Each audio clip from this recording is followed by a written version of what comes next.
and welcome to this public hearing, Hartford City Council. I'm Councilman Josh Michtam.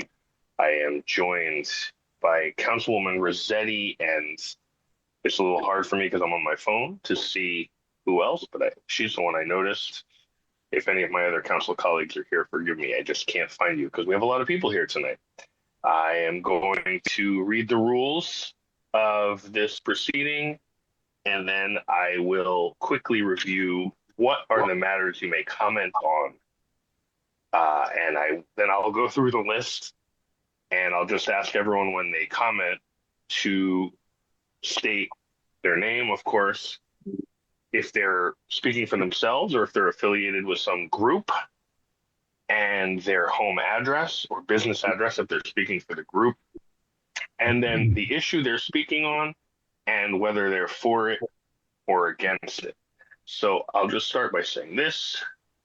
This public hearing shall be conducted in accordance with the following procedures. Each person wishing to address the council thereof shall, upon recognition by the presiding officer, which is me, give their name, address if they represent a group, and limit their remarks to 5 minutes. All remarks will be addressed to the council as a body and not to any individual member. Any person making personal, impertinent, or slanderous remarks or who becomes boisterous while addressing the council shall be forthwith barred by the presiding officer from further audience at said meeting, unless permission to remain is granted by 2/3 vote of the council members present and voting. During public hearing, there shall be no debate by the council, although questions may be asked by council of persons making such presentations. For members of the community, please be advised that this meeting is being broadcast and recorded by Hartford Public Access Television and can be viewed via the HPA-TV Facebook page, Comcast, Xfinity Channel 96, HPA-TV.org, Channel 6032 for Frontier customers. Spanish interpretations provided through a partnership with the City of Hartford and the Hartford Public Library. Additional accommodations can be made available with enough notice to Office of Council President. And now I am going to briefly read what are the issues that are up for comment today. I am not going to delve into them, but I would urge anyone who wants to know more to go to hartford.civicweb.net and go under meetings. You will see the public comment, and then on the agenda, there is a link to every matter that is up for discussion. So the issues are item 2.1, Mayor Aralampolam with accompanying resolution approving the transfer of 28 Gillette Street to the Hartford Land Bank. Item 2.2, Mayor Aralampolam with accompanying resolution approving the sale of 2224 Westland Street to Cheryl Thompson for redevelopment. Item 2.3, Councilwoman Rosado, Councilman Gale, Council President Clark, Councilman Michtam, Councilman Thomas, Councilwoman Rossetti, and Councilwoman Surgeon with accompanying ordinance amending Article 5, Division 5, Section 2-196 of the Municipal Code of Hartford to make revisions to the Civilian Police Review Board. Item 2.4, Councilwoman Rosado and Councilman Gale with accompanying ordinance Chapter 6, Section 6-15, limitation on the number of dogs.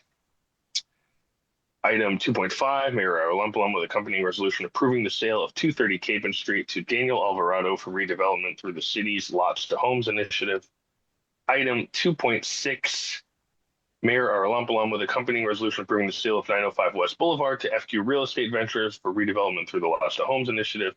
Item 2.7, Mayor Aralampolam with accompanying resolution approving the sale of 2243 Main Street to ER Wilson Real Estate LLC for redevelopment through the Lots to Homes initiative.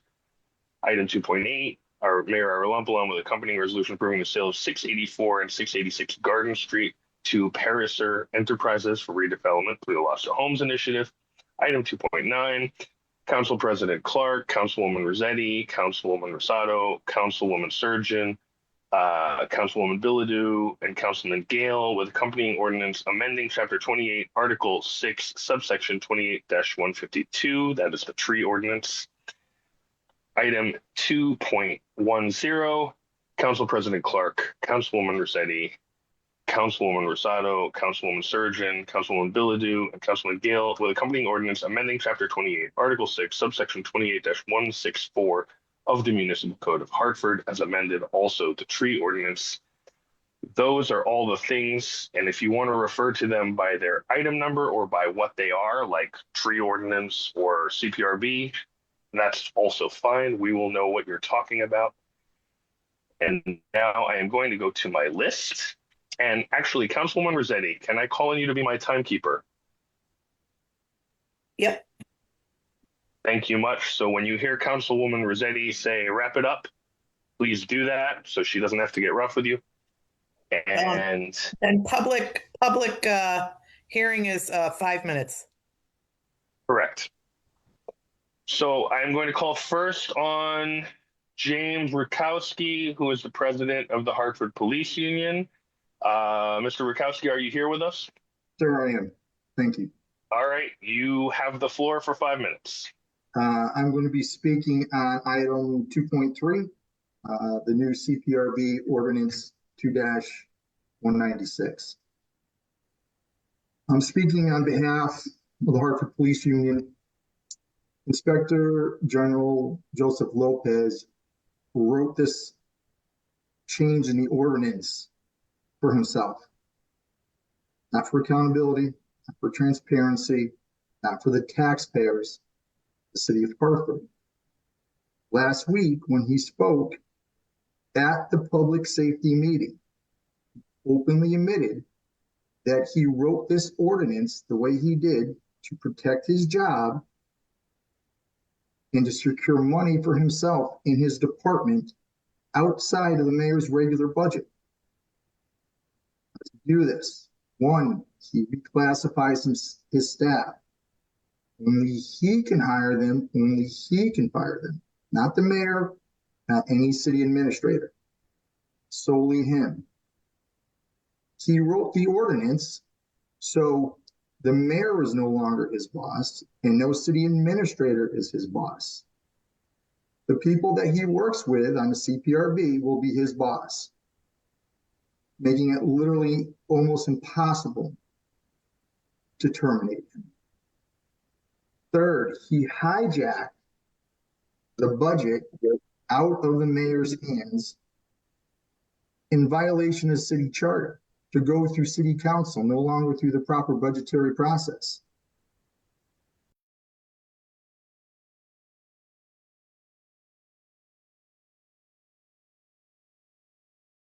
Managed, he doesn't answer to the mayor, doesn't administrators.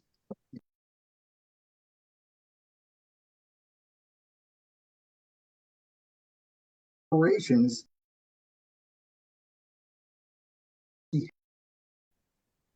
How many tax dollars has he already spent? How many tax dollars does he intend to spend in the future? Simple question. Was there a cost analysis done of these new proposals on the impact it would have on the city of Hartford taxpayers? Did anybody review the ordinance in good fashion to see if there are legal ramifications to this that are going to cost money in the legal arena? I believe the union did, and we found 8 city charter violations. So where does that leave us? We don't know what he's spending. We don't know what he will be spending. And we have no true idea of the financial impact that these ordinance changes could have. I know that I do not have a lot of people in my fan club. And I know that Mr. Lopez has leveraged that emotional baggage to blind people from the truth. I'm asking for your help in this situation. He's not fighting for oversight. He's not fighting for accountability. Mr. Lopez is writing himself a permanent, untouchable seat of power with an open checkbook, and he's asking the city council to bless this before anybody has done a cost analysis and tallied up the math of how this is going to impact the citizens of the city of Hartford and the taxpayers. And I appreciate your time, ladies and gentlemen. Thank you, Mr. Rukowski. And I'll say to everyone, I'm sorry that I don't have my camera on, but I am caught between the duties of my day job and this hearing and childcare. So I am driving home, so I'm looking at the road. But I do actually have a question for you, Mr. Rukowski, before you pass the mic. if an independent, well, let me ask, you're complaining that these changes would make it difficult for the mayor to fire the inspector general. How can we have an independent watchdog who oversees a part of the executive branch, which is the police, if the executive branch can fire the watchdog? How would you propose we do that? Well, who's going to watch Inspector Lopez? There are checks and balances to everything. And to say that there are not going to be any checks and balances, I believe is irresponsible to the city of Hartford and to the taxpayers.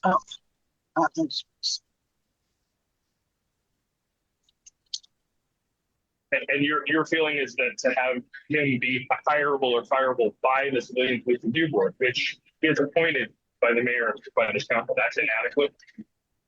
The way the ordinance is written in the panel selection process and the termination process of that commission is actually a violation of the city charter. It's not supposed to exist the way it was created.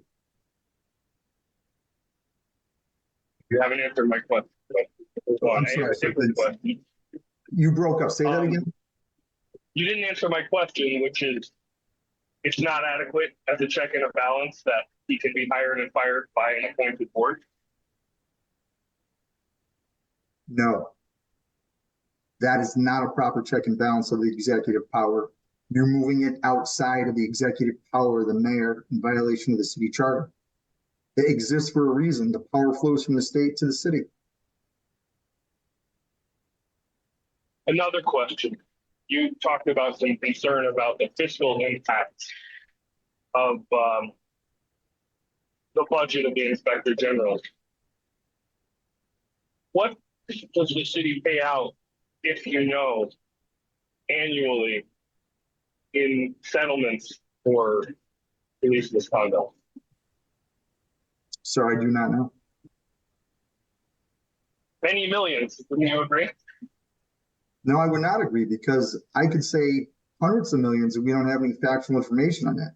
What I can tell you about the budget in the Office of Equity and Opportunity was at $1.6 million in 2024.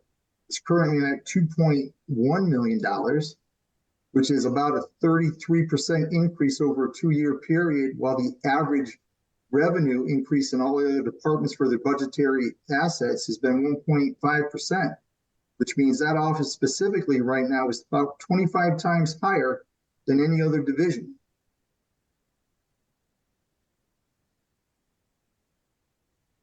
$2.1 million, is that? The budget was 1.6, it's at 2.1.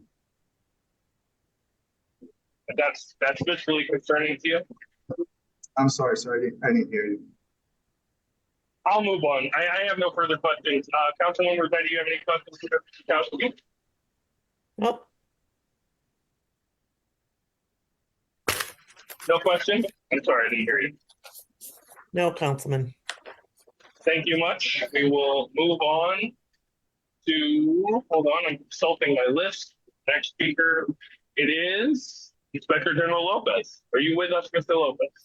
I am, thank you. All right, timekeeper, you ready? Mr. Lopez, you have the floor. Thank you very much. Thank you, everyone. And my name is Joe Lopez. I am honored to serve as the Inspector General for the City of Hartford's Civilian Police Review Board. My business address is here in City Hall, 500 Main Street in Hartford, and I am here in support of the amendments. I spoke the other day at a special meeting at a committee about the changes in the ordinance, and I spoke line item by line item about the necessities. What I'd like to do tonight is speak to the people of the city of Hartford, as I know they are interested, tuning in, and want to know. So what is the Civilian Police Review Board? So it is an independent group that is separate from the police department. It is made up of community members who volunteer their time to review complaints about police officers. Most board members are Hartford residents. They spend many hours reviewing complaints. Some have served on this board for many years and bring valuable experience to the review process. When a citizen files a complaint against a police officer, it is reviewed in two ways. The police department's internal affairs division, which is made up of police officers, investigates the complaint from within the department. At the same time, the Civilian Police Review Board, through its Inspector General, conducts its own independent review. That means that every complaint is reviewed by both the police department and the Civilian Police Review Board. And the role of the CPRB is to provide independent civilian oversight of the complaint process to help ensure that investigations are conducted fairly, thoroughly, and transparently. So what is an Inspector General? An Inspector General is basically an independent watchdog, someone whose job it is to make sure things are done fairly and with accountability. In my role, that means I investigate complaints of police misconduct and report my findings to the Civilian Police Review Board. I report directly to the Civilian Police Review Board, and it is my job to follow the facts wherever they lead and handle every investigation fairly and without bias. I'm here to call balls and strikes to say whether the evidence shows misconduct was proven or not proven, no matter who is involved. Now, I'm an attorney. I'm working on my 30th year of experience. I have experience in the criminal justice field for the last 30 years, including an extensive trial and investigative experience involving police officers. I've also taught at the UConn Law School. I'm currently an adjunct at the University of New Haven's Henry C. College of Criminal Justice and Forensic Science. In other words, I'm teaching young future law enforcement professionals. My Deputy Inspector General, Jacqueline Manning, has nearly 20 years of experience as a private investigator, including doing investigating police misconduct for the city of Hartford. Now, I share our backgrounds to assure the people of Hartford that we have the knowledge and experience to conduct these investigations fairly, objectively, and based on the evidence. I want to take a moment to explain to the people of Hartford how the Civilian Police Review Board ordinance works. This is the people's ordinance, your ordinance. It was created by City Council to give residents an independent voice in police oversight and to help ensure accountability. City Council established this in 1992, despite opposition then, and continuing, from the police union. For decades, however, it operated simply as an advisory board, meaning the chief of police could ignore any finding of misconduct by CPRB. That changed in 2020 when City Council strengthened the ordinance and gave the board meaningful authority. The reforms came amid national demands for greater police accountability and stronger civilian oversight following the killing of George Floyd and other high-profile incidents. The amendments in 2020, that's what created the full-time Inspector General position to conduct these investigations for the board. It gave the board subpoena powers to be able to obtain documents and interview witnesses. And finally, it provided an arbitration process. So, but briefly, I think I'm at 4 minutes, and I believe that my colleague who's going to speak, the deputy, is going to refer 2 minutes to me, if that's possible. Attorney Lopez, you're at 4 minutes 35. Yes, I think she's going to provide me 2 minutes if I can, or 2.5 minutes. That's fine. If you take 2 and then she only gets 3, that's fine. Okay, so here's how it works. When these investigations come in, when these complaints come in, a person files a complaint. The complaint goes to both the Internal Affairs and the Office of Inspector General, and we do our investigations separately and independently. We investigate, and I prepare a report, and I issue that report and share it with the board and present the case. The board then has a meeting, reviews that evidence, reviews my report, asks me questions, and then votes to either sustain or not sustain, meaning they vote that they did find misconduct or did not. In events where it finds misconduct, I send that report to the chief of police, who is required to wait for CPRB's report and consider it alongside of Internal Affairs report. And that if the chief disagrees with CPRB, in other words, CPRB found misconduct, but the chief says, no, I don't find misconduct, that the ordinance permits this to go to binding arbitration. A retired judge that reviews this and then decides whether there is misconduct or not. That's a built-in checks and balance. Now, I want to briefly explain to you what we've been dealing with. For years, the union has been challenging the CPRB's very existing. Advocating for the CPRB to go back to an advisory board, meaning it wouldn't have any enforcement. Challenging the arbitration process in court, challenging the selection of arbitration, publicly calling for the termination of the last inspector general, calling for me to rein it in, or else he will bring legal remedies against me. Challenging the commissioners during a meeting, hostilely, challenging them, asking how they voted, why they voted, and also blocking my ability to interview officers. These are examples of a clear pattern. The union has consistently challenged civilian oversight, and the public should ask why. What are they hiding? We're not anti-police. Let me say that again. The Civilian Police Review Board is not anti-police. It supports good policing through transparency and accountability, and the overwhelming majority of these officers who serve this job do so in a professional and noble way. And we should all support the blue. But what does that mean? That means the men and women who put on the uniform every day to serve this community and do their jobs with distinction. But the term support the blue doesn't mean that we ignore or overlook misconduct or protect those who violate the public trust. That's what police accountability is all about. And police accountability and supporting the blue should go hand in hand. Contrary to the union that's trying to demolish the CPRB, I call on the residents of the city of Hartford to make your voice known and to say, no, union, we're not going back prior to the George Floyd killing. We're here to cover police accountability. My time is up. I thank you very much. If you have any questions, otherwise, thank you. Any questions for Inspector General Lopez? No, and Councilman, I see that Councilman Gale and Council President Clark are on the call. I appreciate that. I will turn then to my colleagues, Councilman Clark and Councilman Gale. Any questions for Inspector General Lopez? None for me, but I note that Councilman Thomas has also been on, and Councilwoman Rosado. Oh, look, it's practically a full house. Forgive me because I can't see them on my phone. Any of my council colleagues, speak up now before I start asking questions. I have no questions. I just want to thank the Inspector General for his comments. Through you, Councilman.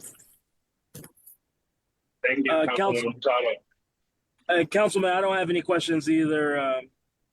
Thank you. All right, I do have a question or two. Inspector General Lopez, what is the budget that you're working with right now? I don't know, because I believe that every year City Council allots maybe $60,000 earmarked for the CPRB, but I'm not in control of that money. And my understanding is that that money is allocated for other things in the executive branch.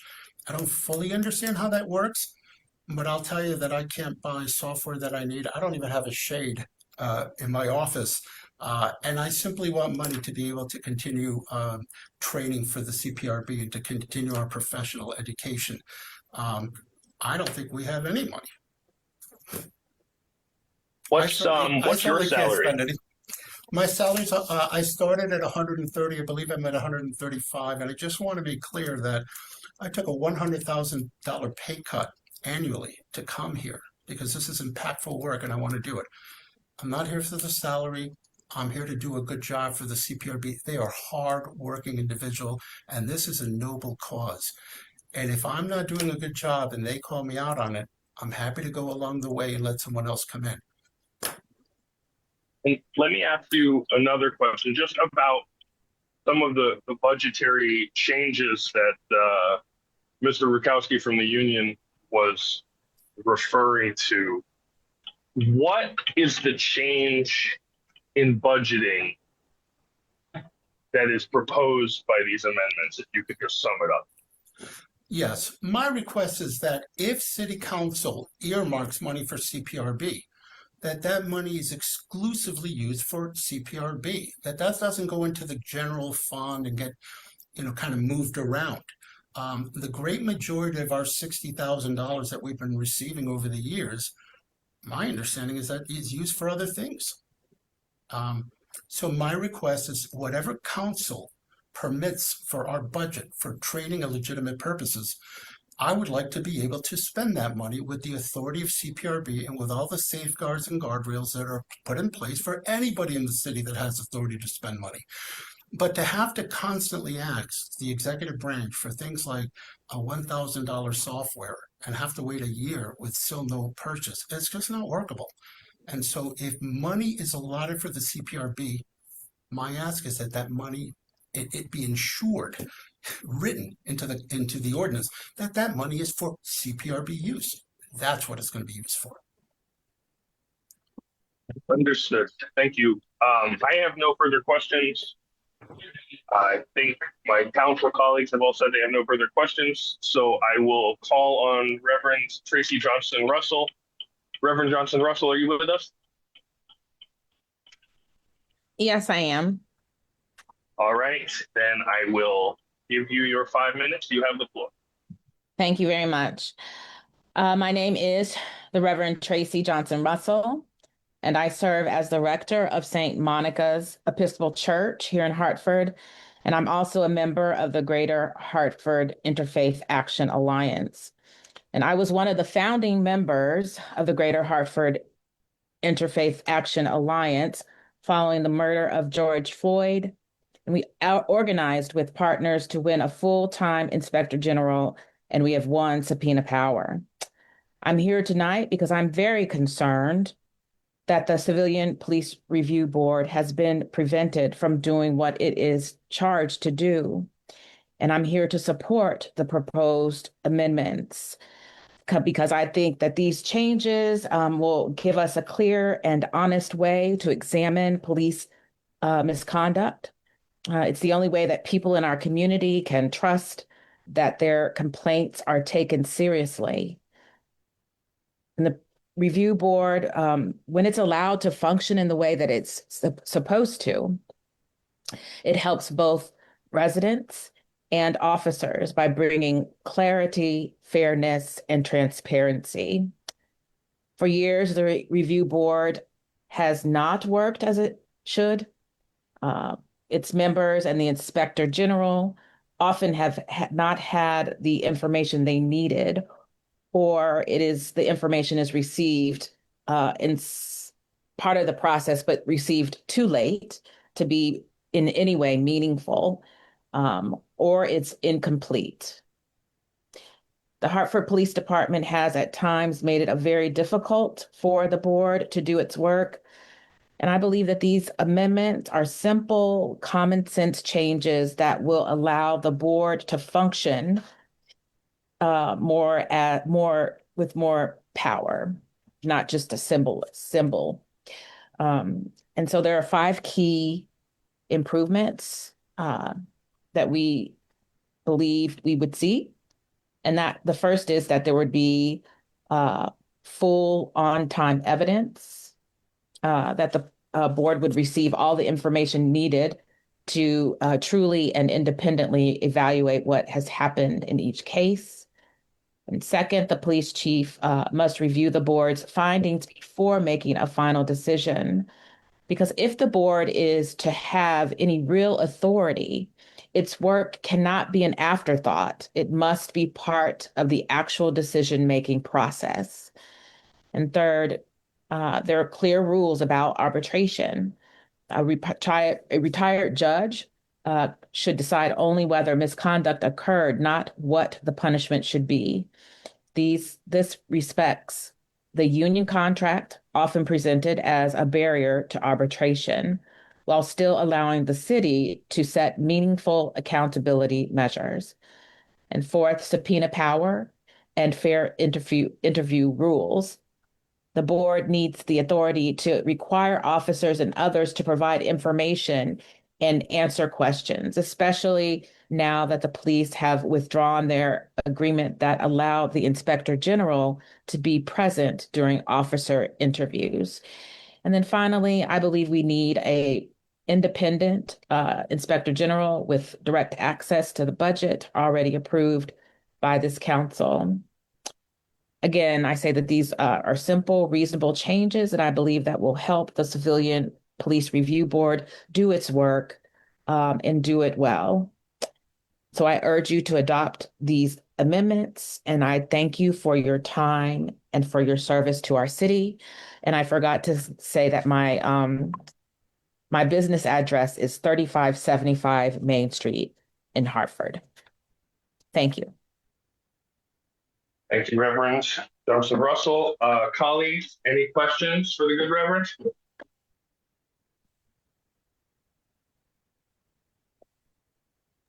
No questions, Hearing- Councilman.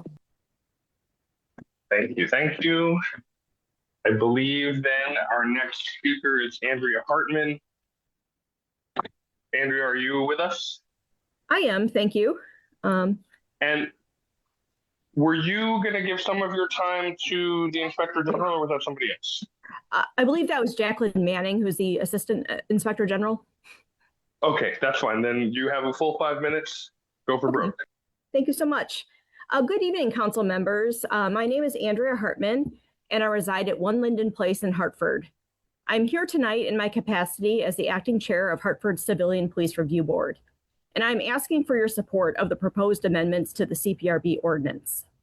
By way of personal background, I first joined CPRB in 2019.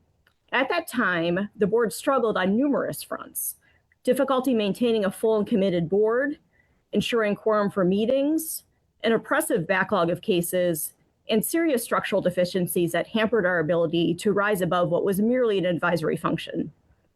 Following the outcry both in Connecticut and nationally after the George Floyd killing, the Hartford City Council, including members here tonight, passed a much more robust CPRB ordinance, granting CPRB real powers to thoroughly and independently investigate civilian complaints.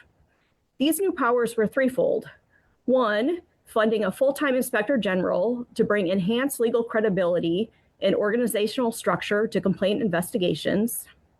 Two, granting subpoena powers to CPRB to enforce the Hartford Police Department to present necessary materials and evidence needed for independent investigations of civilian complaints.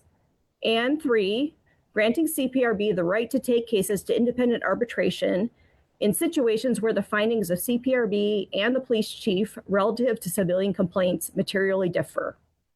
Since 2020, I'm proud to say, CPRB has made great strides in effectiveness and professionalism.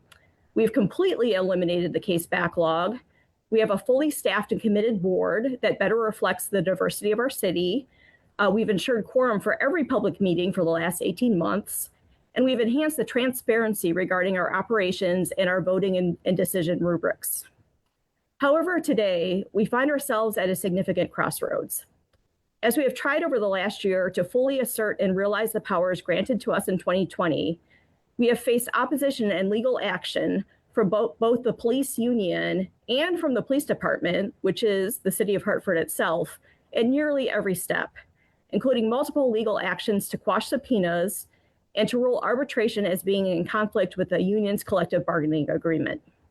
These draft ordinance amendments are designed to mitigate the real-world challenges we have faced in recent months. When it comes to the IG's office, we feel that it is important to clarify the chain of command to ensure independence and freedom from political interference, not to mention access to the budgetary appropriations necessary to meet our obligations to our fellow residents in terms of timely investigation and adjudication of civilian complaints. With respect to evidence and discovery, we need to further enshrine our ability to request documents and evidence, as well as to participate in officer interviews where needed to elucidate particular points of contention. Also, we need a firm commitment from the chief that in circumstances when discovery materials are not provided in a timely manner, he will not make a final determination until CPRB's findings can also be considered. Lastly, with respect to arbitration, the ordinance must confirm what we already assert. There is no conflict whatsoever between the independent arbitration clause in the 2020 ordinance and the union's existing collective bargaining agreement. In short, tonight, council members, we need your support to make the spirit of the 2020 CPRB ordinance fully reinforced with these proposed amendments, simply so that we as CPRB can do what we are legally obligated to do: ensure transparent, fair, and independent oversight of policing here in our city. We as CPRB are here tonight. We believe in our mission, and we're ready to make a real difference in policing in our city. But to overcome the current roadblocks, we need real action today here from our allies, within City Council itself, but also across the city. Thank you in advance for your demonstrated support of our important mission. Thank you, councilors.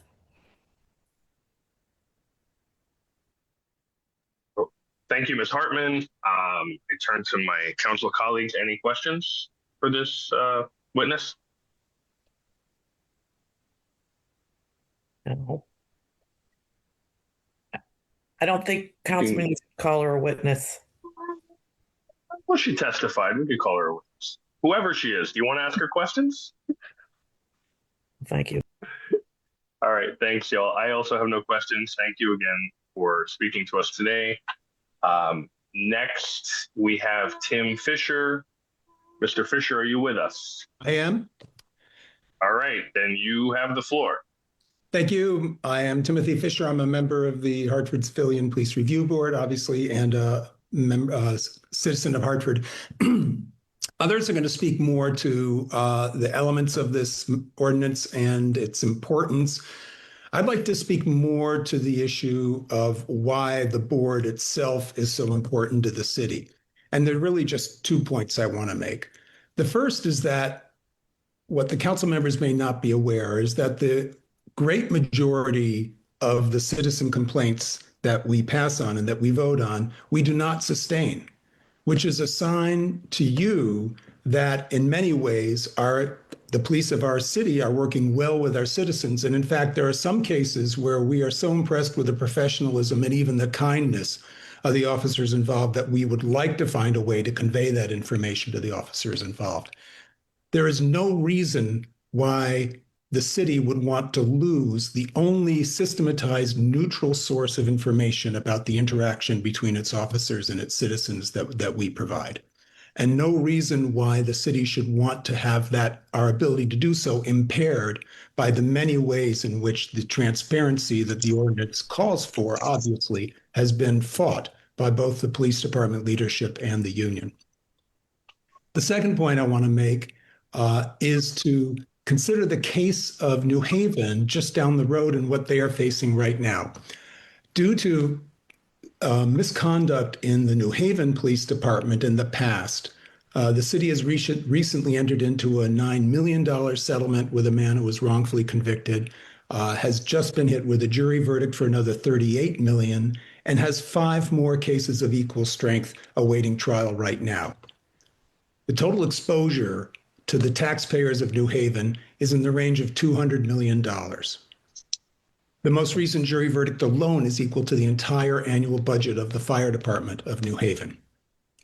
We are the most convenient and most inexpensive insurance policy that City of Hartford has against that kind of problem.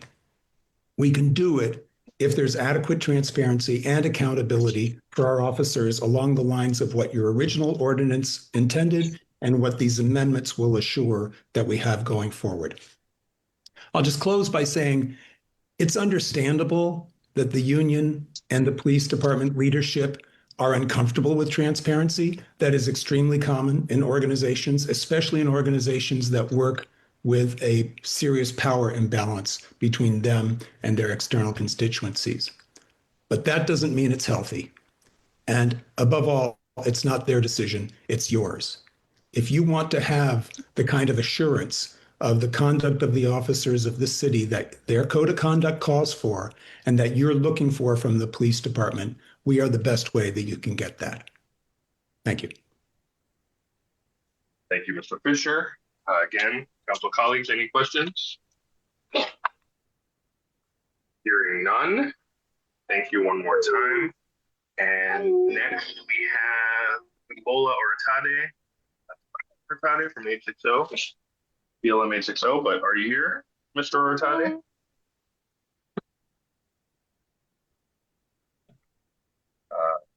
We can come back to you. And so I will go next to Ibelis Correa. Ibelis, are you here?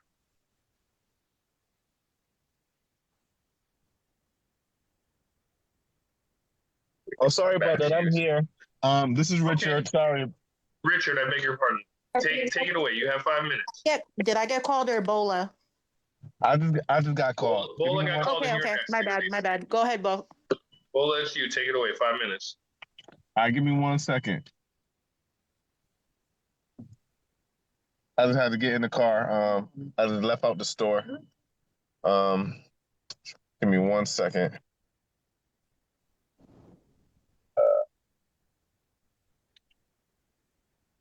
Good evening.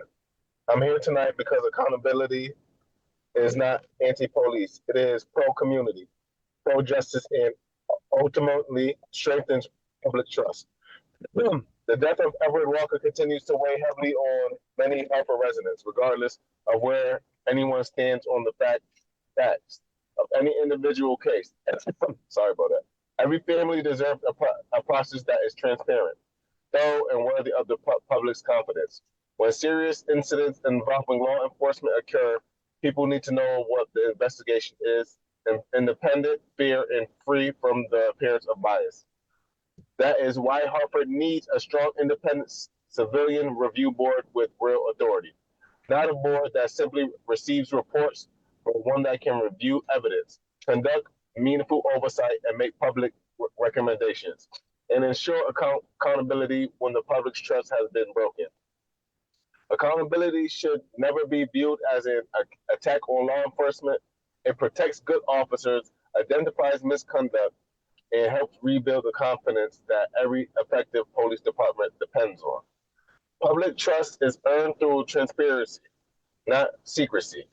I ask this council to stand with the people of Hartford by creating meaningful civilian oversight and demonstrating that no one is above accountability. Justice delayed is trust denied. Thank you. Rest in peace, Everett Walker. Thank you, Mr. Ortade, and I thank my colleague, Councilman Gale, for reminding me. So I remind you, please tell us your address in Hartford, and if you are just speaking for yourself or if you're speaking for an organization. Address is 123 Clark Street, Hartford, Connecticut, 06112. And I'm speaking on behalf of Black Lives Matter 860. I'm the president. Thank you. And council colleagues, any questions for Mr. Ortade? Hearing none. No thank questions, you again, Councilman. Thank you. And I will then call on Ivelisse Correa, and Ivelisse, also remember to tell us where you live at and if you're representing any organization. Okay, 15 Putnam Street, Hartford, Connecticut, speaking on behalf of Black Lives Matter 860. I will be sharing my screen before I read my speech. I'd like to share a word from Redman Wu-Tang affiliate. Start broadcast.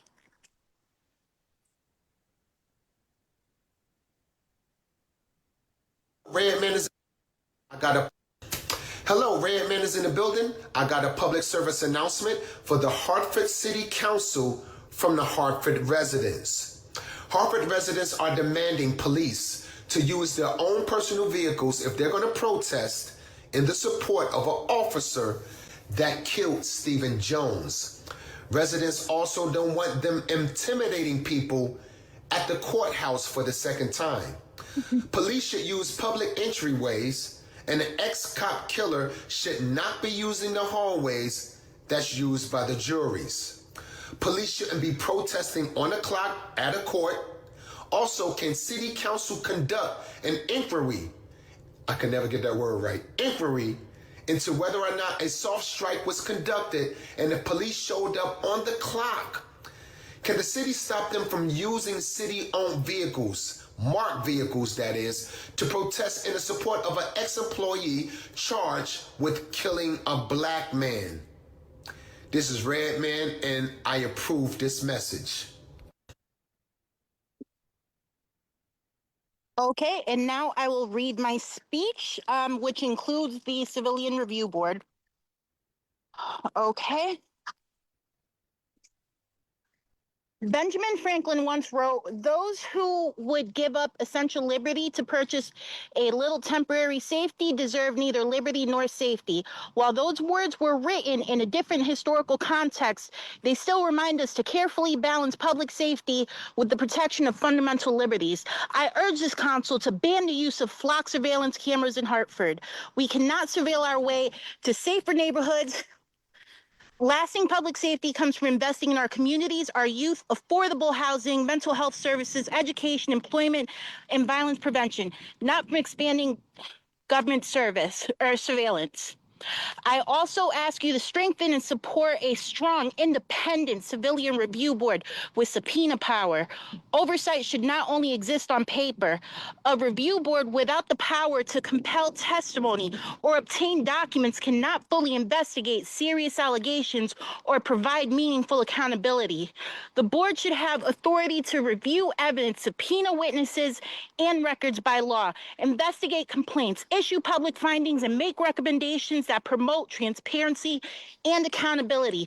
Accountability is not anti-police, it is essential to public trust. I'd also like to share my concern about taxpayer funds, just like Union President Rakowski, as his officers keep killing people and its residents paying settlements for non-resident officers who he feels are not subject to checks and balances. Hartford residents also deserve confidence that taxpayer resources are used appropriately. Public vehicles and publicly funded equipment should be dedicated to serving the community, not participating in political demonstrations. When taxpayer-funded vehicles are used during demonstrations following the arrest of an officer charged in connection with the death of Stevie Jones, it raises serious concerns about the appropriate use of public resources and the appearance of impartiality. Taxpayer dollars should never be used to influence public opinion or send a political message.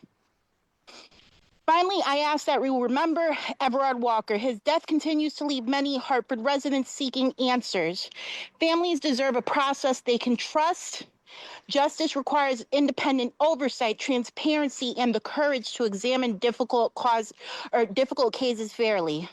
Hartford has the opportunity to lead by choosing community investment over surveillance, transparency over secrecy, and accountability over complacency. These principles are not anti-police. They are pro-democracy, pro-community, and pro-justice. I respectfully ask that you reject flock cameras, strengthen the civilian review board with subpoena power and real independence, and ensure that taxpayer resources are used to serve the people and not politics. Thank you very much. Rest in peace, Stevie Jones, and rest in peace, Everard Walker. Thank you, Elise. Council colleagues, any questions for Ms. Correa? No, thank you. Okay, thank you again. And now I will call on Jack Hale. Mr. Hale, are you in the virtual building? Yes, I am. All right, don't forget to tell us where you live, who you speak for, and what you're speaking on. You have the floor. I'll do my best. Thank you. I appreciate the opportunity to speak tonight. I live at 25 Carmel Street in the Southwest neighborhood, and I am chair of the City of Hartford Tree Advisory Commission.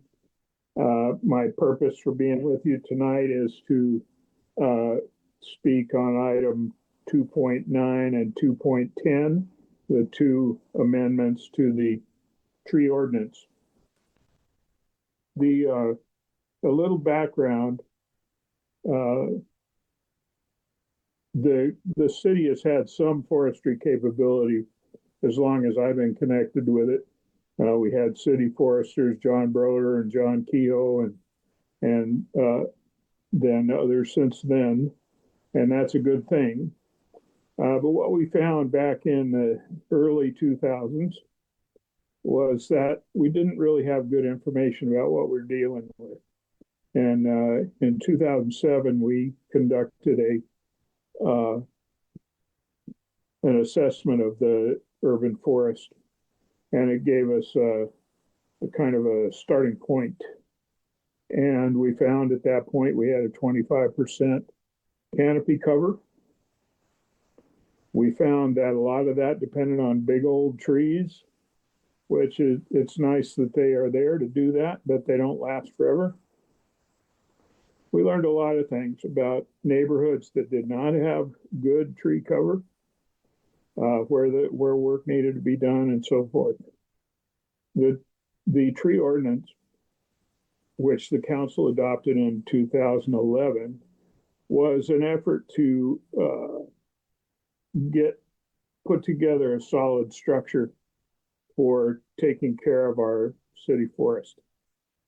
Those of us who put that together were amateurs, and unfortunately, the tree ordinance, as it was adopted at that point, showed that we were not professionals in the ordinance writing venue, although we did have some assistance from Corp Council.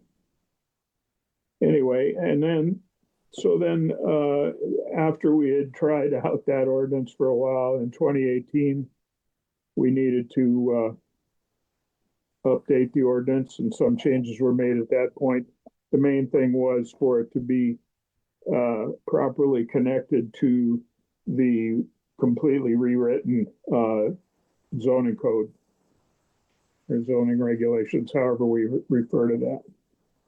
Anyway, there were good changes made at that time, but we still have some to deal with, and I want to indicate how these two amendments accomplish a couple of those purposes. Prior to getting into that, though, I want to recognize a few people, in particular, Ryan O'Halloran, who was a staff person at Knox when I was the executive director there. He passed away this week. It's a tremendous loss to the people of Hartford and the region. And he had been a strong supporter of all of our efforts in the city forestry effort. And I also want to recognize Councilwoman Rossetti, who has become a solid advocate for our urban forest. And that's great. So the two pieces of the or the two amendments that are being offered do a couple of things that we need to have done. The section 28-164 is a very minor, or it appears to be a very minor change in the wording of the ordinance.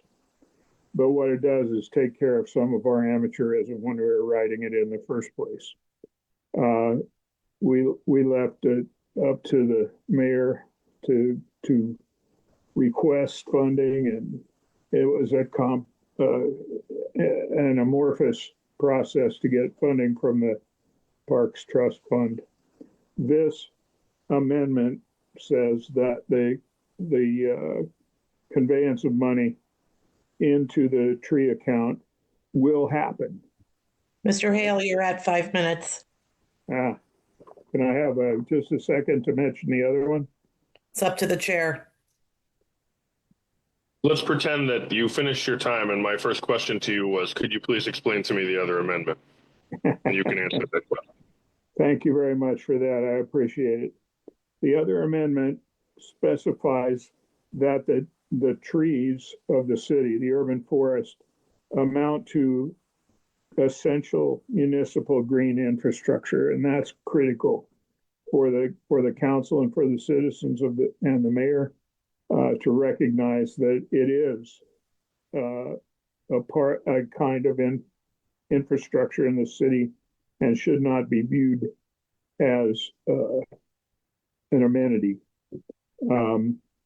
The other aspect of that amendment is that it specifies that the city will actively pursue and support grant opportunities. And that also is valuable because we don't have within the forestry division anybody whose skill set goes to grant writing. So the commission approved recommended passage of both of those amendments. at its meeting last week. Thanks for the opportunity to speak. Thank you, sir. Council colleagues, any more questions? Councilman, if I may, I'd like to point out, I wanted to thank Council President Clark for taking the lead on these amendments. Thank you. Noted. Hearing from no one else, I will thank you, Mr. Hale, and call on Jacqueline Manning. Are you with us? Yes, good evening. I am. I also deferred some of my time to the Assistant Inspector General. To the Inspector General. Okay, perfect. Thank you so much. Good evening, council members and residents of Hartford. My name is Jackie Manning. I am the Assistant Inspector General for the City of Hartford. So I'm speaking about the CPRB ordinance on behalf of the Inspector General's office, and the address is 550 Main Street, Hartford, Suite 300. I'm honored to be the Assistant Inspector General for the City of Hartford. Prior to my appointment in 2025, I served as the Civilian Police Review Board's independent investigator since 2009. So I have 17 years of experience on the front line investigating citizen complaints against Hartford police officers. I just wanted to state that I haven't really encountered the level of resistance to evidence production from the police department as I have serving this last year as the deputy IG. And so I wanted to speak about the evidence amendments to the ordinance that were proposed. The police department has repeatedly cited the Freedom of Information Act laws to justify denying and or redacting evidence for our investigations. The Office of the Inspector General is an internal city agency, and we're essentially being treated like we're members of, that we're like John Q. citizens making requests for public records. I would like to share two examples of why this issue has reached a critical point requiring City Council's intervention.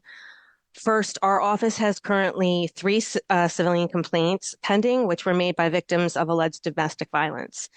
2 of these complainants submitted release forms to our office authorizing Internal Affairs to provide our office with the relevant evidence that we need to proceed with our investigation. The police department still will not produce the evidence, even in the face of a signed, notarized release from these complainants. With the 3rd complainant, we're not even able to contact that person because the name and contact information has been redacted from the complaint form. So I just wanted to say that these victims of alleged domestic violence are actually being denied their right to an independent investigation by our office under the guise that they have Freedom of Information Act protection, and they're still being denied even when they choose to waive those claimed protections. The second example is that in June, the Internal Affairs Commander advised Joe and I that we need to begin making our requests for evidence through public-facing FOI portals. This process is absolutely unworkable. It takes a significant amount of time to receive these documents, and the information is often redacted. So this ordinance needs written clarification in these proposed amendments so that the police department cannot misuse the state's Freedom of Information laws to preemptively censor the evidence that it's going to provide to us for our investigations. Just in conclusion, I wanted to say that the proposed amendments are clarifications and improvements to the existing laws that will aid in ending ongoing arguments and disagreements related to evidence production and the other issues that the IG's office and the CPRB are currently facing. These proposed changes address many of the police union's arguments. They make it clear that the ordinance does not conflict with the CBA provisions, that they include protection language for Hartford police officers, and they preserve the chief's exclusive right to final discipline. The changes also ensure that the Inspector General's office remains free of political influence and pressure, and that the CPRB can arbitrate disparate findings between itself and the police department, and ensures that people get a truly thorough and fair, impartial investigation into their complaints against Hartford police officers. And that's all. Thank you so much for all your time. Thank you, Ms. Manning. Any questions from my colleagues? Going once, going twice. Thank you much. Next up is Stan McCauley. Stan, are you in the building?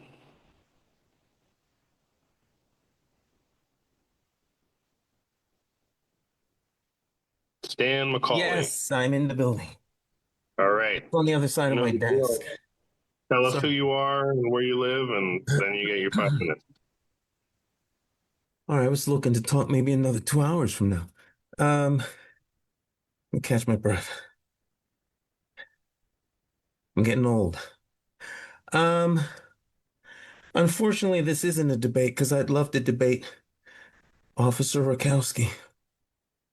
Having said that, um, this is the will of the people. You all are our elected representatives. He represents our employees. They are not sacrosanct. They're not above the law. They are like our sanitation department. And I would contend that if the sanitation department went on strike for 3 weeks, everybody in this city would be wanting to give them a raise twice what they earn because they are that important. So are the police. I have a long history of being pro-police, but I am anti-corrupt police. So I don't mind calling it what it is. There are a couple of bad apples in our department. Everybody knows it. No one wants to talk about it. And unfortunately, it seems that the police union has become a defense attorney for bad police officers. We don't have any way to hold them accountable outside of the context of the Civilian Police Review Board. It is as close as we're going to get as citizens to redress that portion of our government. They work for us, not the other way around. So if the ordinance passes, which I am sure it will, then it becomes codified as a part of our city constitution, aka charter. And that is the law. They already have broad protections through their contract and the state labor laws. They have contractual immunity, though some might argue that point. All of the privileges, all of the protections they have are codified in a contract that is signed by our elected officials, our chief elected official, which is our mayor, and our legislative body, which is our city council. So in essence, when that contract is signed, we waive any arguments that are codified in the contract. But the contract does not supersede our city charter or the ordinances, which are amendments to the charter, though they don't have a lifetime of existence and can be changed at the next administration. It is very, very, very important that this be adopted, embraced, and enforced, and that the Inspector General's office gets the resources it needs in order to execute the responsibility and the role which the citizens have sanctioned through our elected officials. The police officers have tremendous responsibility and they have a tremendous, they've been given tremendous authority. They have the authority to protect and serve up to and including taking the life of an individual in defense of the people of Hartford and themselves. They absolutely need to be held accountable. They absolutely have to have oversight. And they do not have the authority or the privilege to sidestep the will of the constituents that they have chosen to serve. If they're worried about people not staying on the force or not coming to Hartford, then we'll have to use people who will come. There are plenty of people who want to be officers in this city. So I think in this little war between the old guard and the new guard, it's time for the new guard to stand strong and know that the citizens of Hartford have your back. I thank you for your time. J. Stan McCauley. I live at 77 Wadsworth Street. I am speaking as a citizen, but also co-signing on to the American Justice Project's comments as the president of the Greater Hartford African American Alliance. Thank you. Thank you. Mr. McCauley, any questions from my council colleagues? No, thank you, Mr. Chair. Right, I will move on, consulting my list here. Angela Harris, are you with us, Ms. Harris? Yes, good evening. Can you all All hear right. me? Yes, ma'am. Remember to tell us name, Yes. address, who you represent. Take it away. My name is Angela Harris. I serve as the chair of the Phillips Metropolitan CME Church Health Ministry. We're located at 2500 Main Street. I also serve as the resident liaison for the North Hartford Promise Zone Health and Wellness Initiative. And I'm an active member of the North Hartford Public Safety Coalition. Why? Because public safety Recording stopped. is a public health issue. Do I need to pause for you all to restart the recording? Are you all good?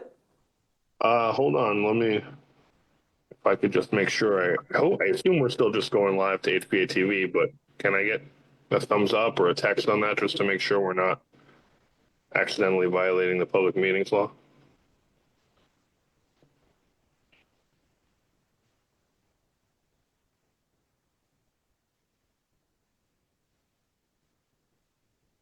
I'm looking at my text messages to see if anyone's going to tell me.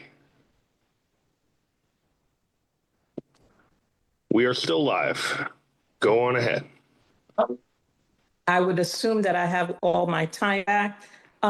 Public safety, again, is a public health issue. In other words, quality of life, whether you feel safe to walk, run, play in the streets of Hartford matters. I am speaking out for the changes and revisions to the item 2.3 on the agenda for the revision to the CPRB ordinance wholeheartedly. I understand, contrary to your first speaker, that the mayor has control of the appointments to the CPRB and the PARB, the Police Accountability Review Board. One board has been operational and is doing quite well, taking care of their backlog, but one hasn't even fully been seated and has not been meeting.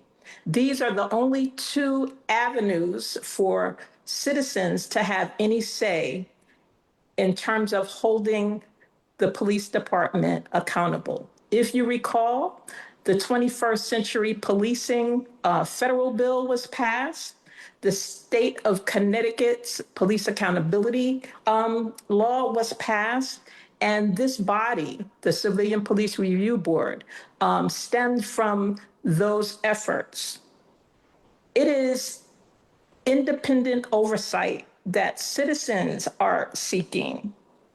Police cannot effectively police themselves. Internal affairs over the course of some years has been weaponized. Many police officers of color have left the department under duress, and we feel that something needs to be made by this body, elected representatives of the people. The Civilian Police Review Board has been stifled recently. I encourage you all to view the Inspector General's report that he gave on the June 24th meeting. An extensive list of backlog cases that have been awaiting discovery. It is interesting that we were talking earlier about costs. We need efficiency in this area, along with full transparency, where interviews and like depositions can be attended by both the Internal Affairs Department and the Inspector General. We have a problem with having enough officers on the street. They should not have to sit for two separate interviews. We have a problem with getting the information needed to do the investigation for these cases. Citizens deserve a swift response to their complaints. Having a case sit for a year is unacceptable. So I would ask that this body use its duly elected authority to update the ordinance to make it functional, and then hold the police department and the CPRB accountable for acting it out as written and not arbitrarily deciding to enforce some parts of the law and not others. I thank you for your time and attention and would be happy to answer any questions. Thank you much, Ms. Harris. Council members, any questions? Hearing none, thank you again. And I will now see if Carrie K. Allen is in the virtual building. Good evening, everyone. I'm here. Can you hear me? Yes, we can hear you. Don't forget to tell us who you are, where you stay, whom you represent. Yes, so my name is Carrie K. Allen. I reside on Mather Street in Hartford, and I serve as a member of the Hartford Civilian Police Review Board. I am speaking tonight in support of item 2.3, the proposed amendments to the Civilian Police Review Board ordinance. Over the course of my service on the board since 2024, I've seen firsthand both the importance of accountability and the importance of recognizing when officers have acted appropriately. Now, those experiences have reinforced for me that independent oversight is about facts and not assumptions. So I want to begin by emphasizing that these amendments are not about creating conflict between the Hartford Police Department and the community. They are about ensuring that the ordinance this council adopted functions as it was intended. The CPRB board was established to provide independent civilian oversight of police misconduct complaints. And for that purpose to be fulfilled, the board and our inspector general must have the tools necessary to conduct thorough, fair, and timely investigations. Now, independent oversight is not anti-police. It's pro-accountability, it's pro-transparency, and ultimately pro-public trust. Accountability and public safety are not competing values. They strengthen one another.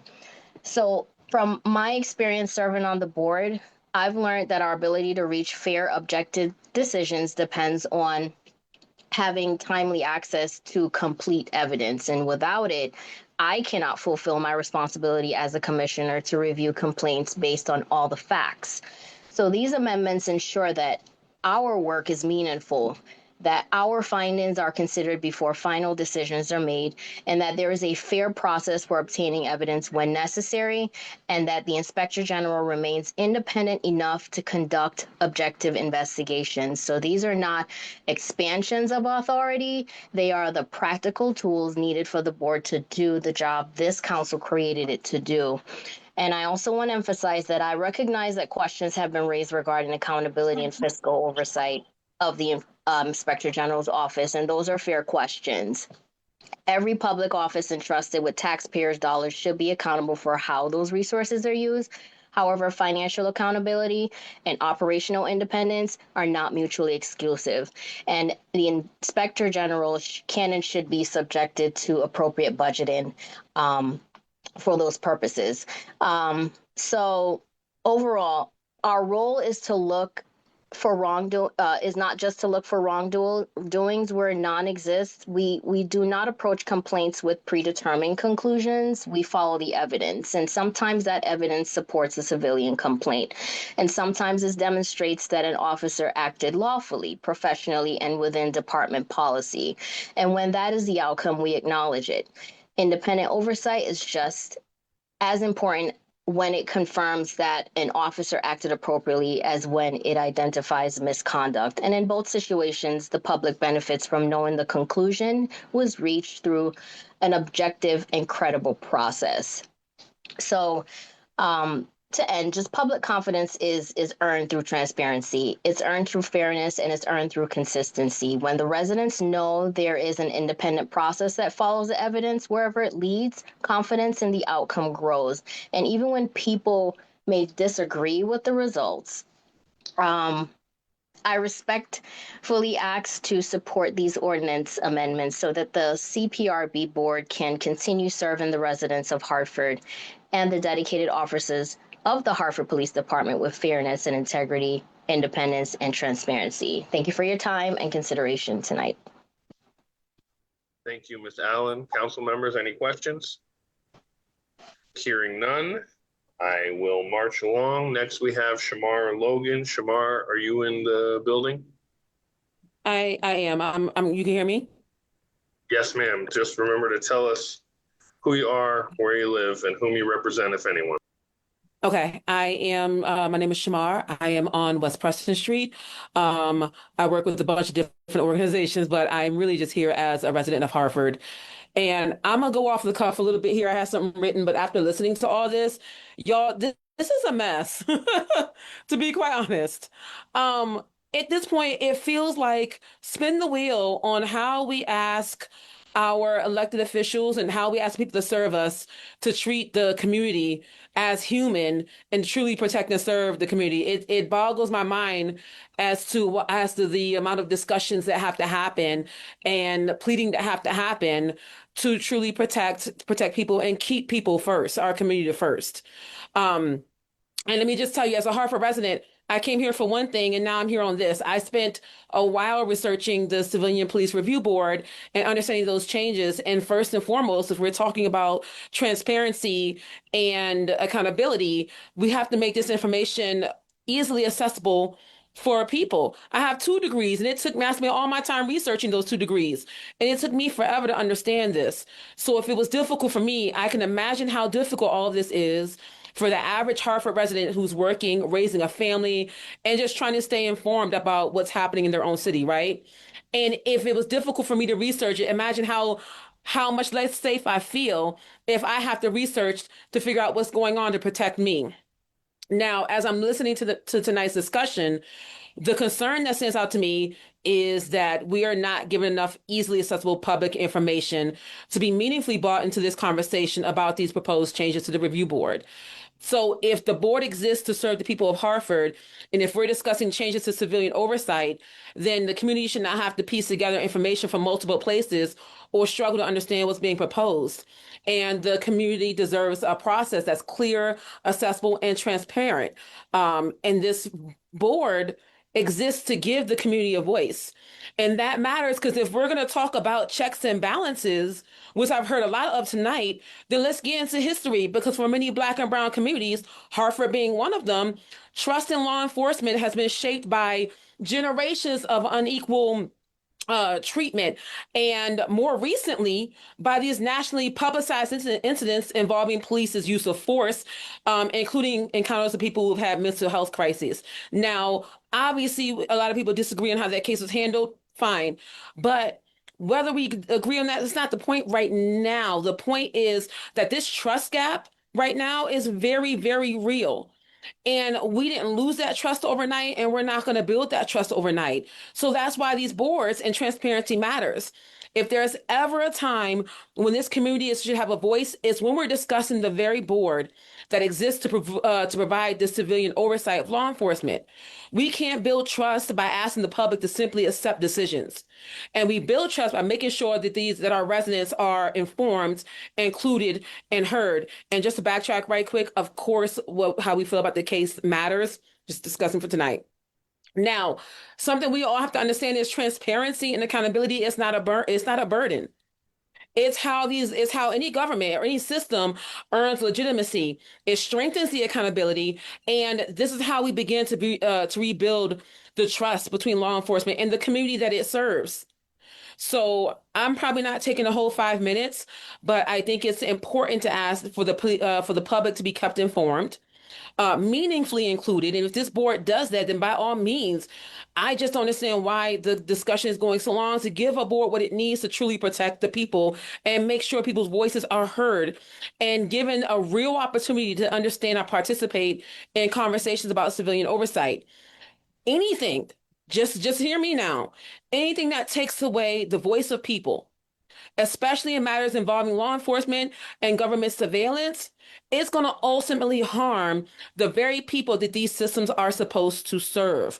So as we are discussing everything and as changes are being made and proposed, please keep in mind there are people in Hartford, everyday people who are asking to be heard and served and protected. And if this board helps give them a voice when the average person can't come out here and get to here, then that's what this board is for. I'm getting angry because I just don't understand how we are debating giving people a voice. That is a basic human right.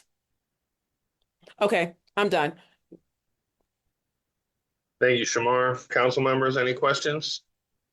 Hearing none, I will move on. Corey Betts. Corey, are you in the building? Good evening. I'm going to be real short. Tell us where you stay and who you represent.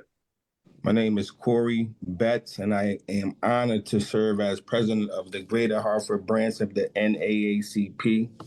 I am here today to support of this amendment to the CPRB ordinance.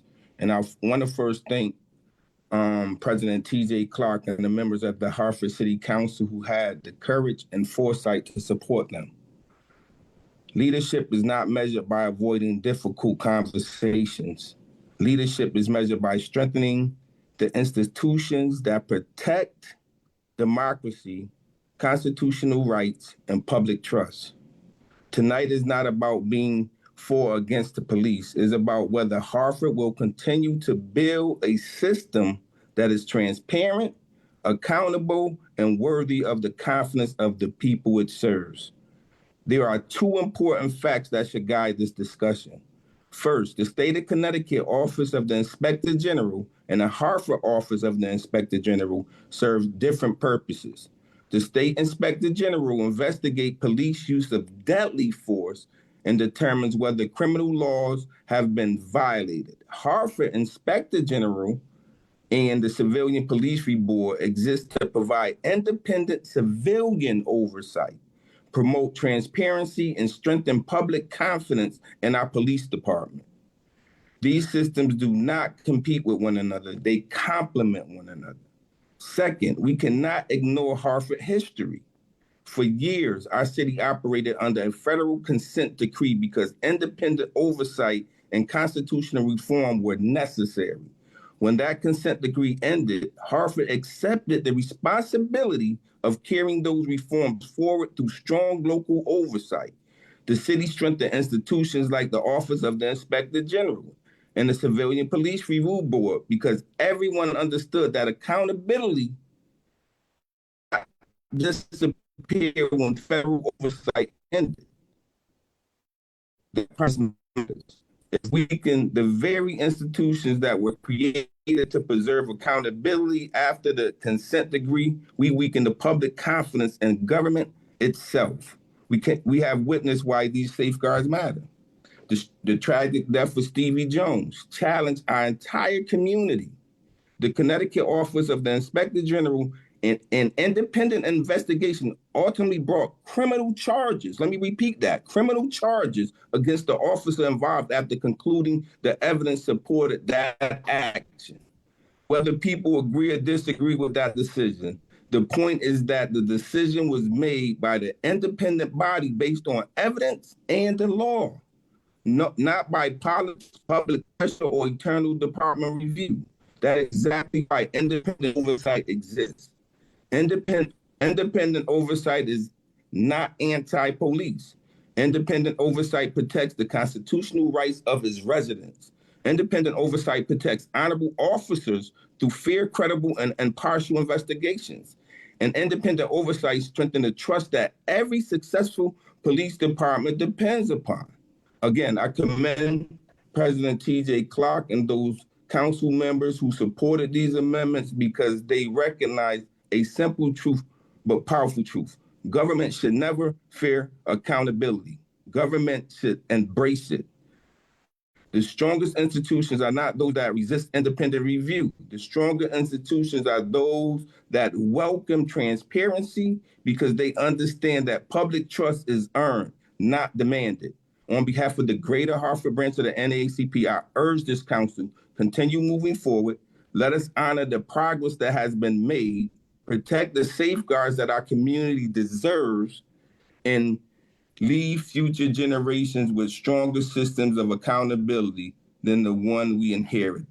History will remember whether we strengthened accountability when we had the opportunity, and I urge you to vote yes on these amendments. Thank you. Thank you, Mr. Betts. Council colleagues, any questions? Hearing none. Tanea Taylor, are you in the building? Yes, I'm here. Hello. All right. Remember to tell us who you are, where you stay, whom you represent, if anyone. Yeah, hi, my name is Tanea Taylor. I use they, them pronouns. Address is 598 Farmington Avenue in Hartford, and I am the founder of Nonprofit Accountability Group, or NAG. We're based in Hartford. I want to start by supporting, demanding a stronger civilian review board, and making sure that the board has the funding that they need in order to conduct the work for police accountability, and also remove the flock cameras that are selling our data. They don't belong in the city. Nationwide and globally, people are very much against surveillance culture, and it has become a bipartisan issue, whether and it doesn't matter who you voted for, people don't want to be surveilled. Number three, I am demanding an inquiry into whether there was a soft strike that was conducted for the court appearance of Joseph Magnano, and demanding an inquiry into whether police powers are used to escort someone accused of killing a Hartford resident into the courtroom while officers were on tax-funded time. Again, this is around transparency and accountability. And lastly, demanding justice for Edward Walker, who was killed by Hartford police in an investigation. And that is all from me. Thank you so much. Thank you, Tanea. Any questions from my council colleagues? Hearing none, we march onward. Daniel Rodriguez, are you in the building? Yes, I am. Okay, remember to tell us who you are, where you stay, whom you represent. The floor is yours. Thank you. My name is Dan Rodriguez. I'm a resident of Hartford. I live at 118 Henry Street. And I'm a property owner. I'm an investor.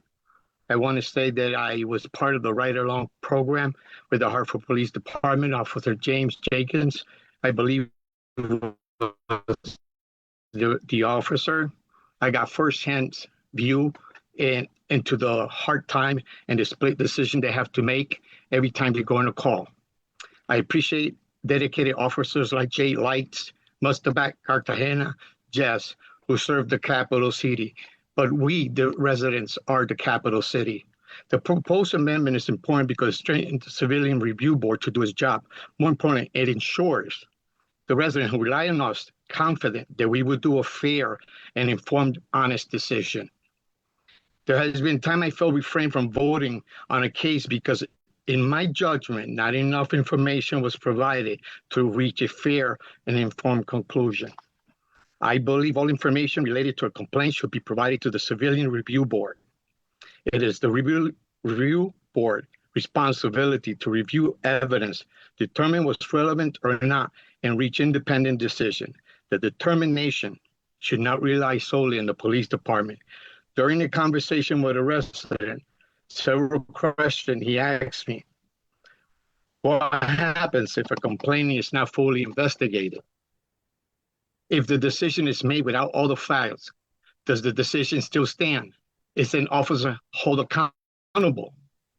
Does the Civilian Review Board have the authority to recommend disciplinary action? If so, to what extent?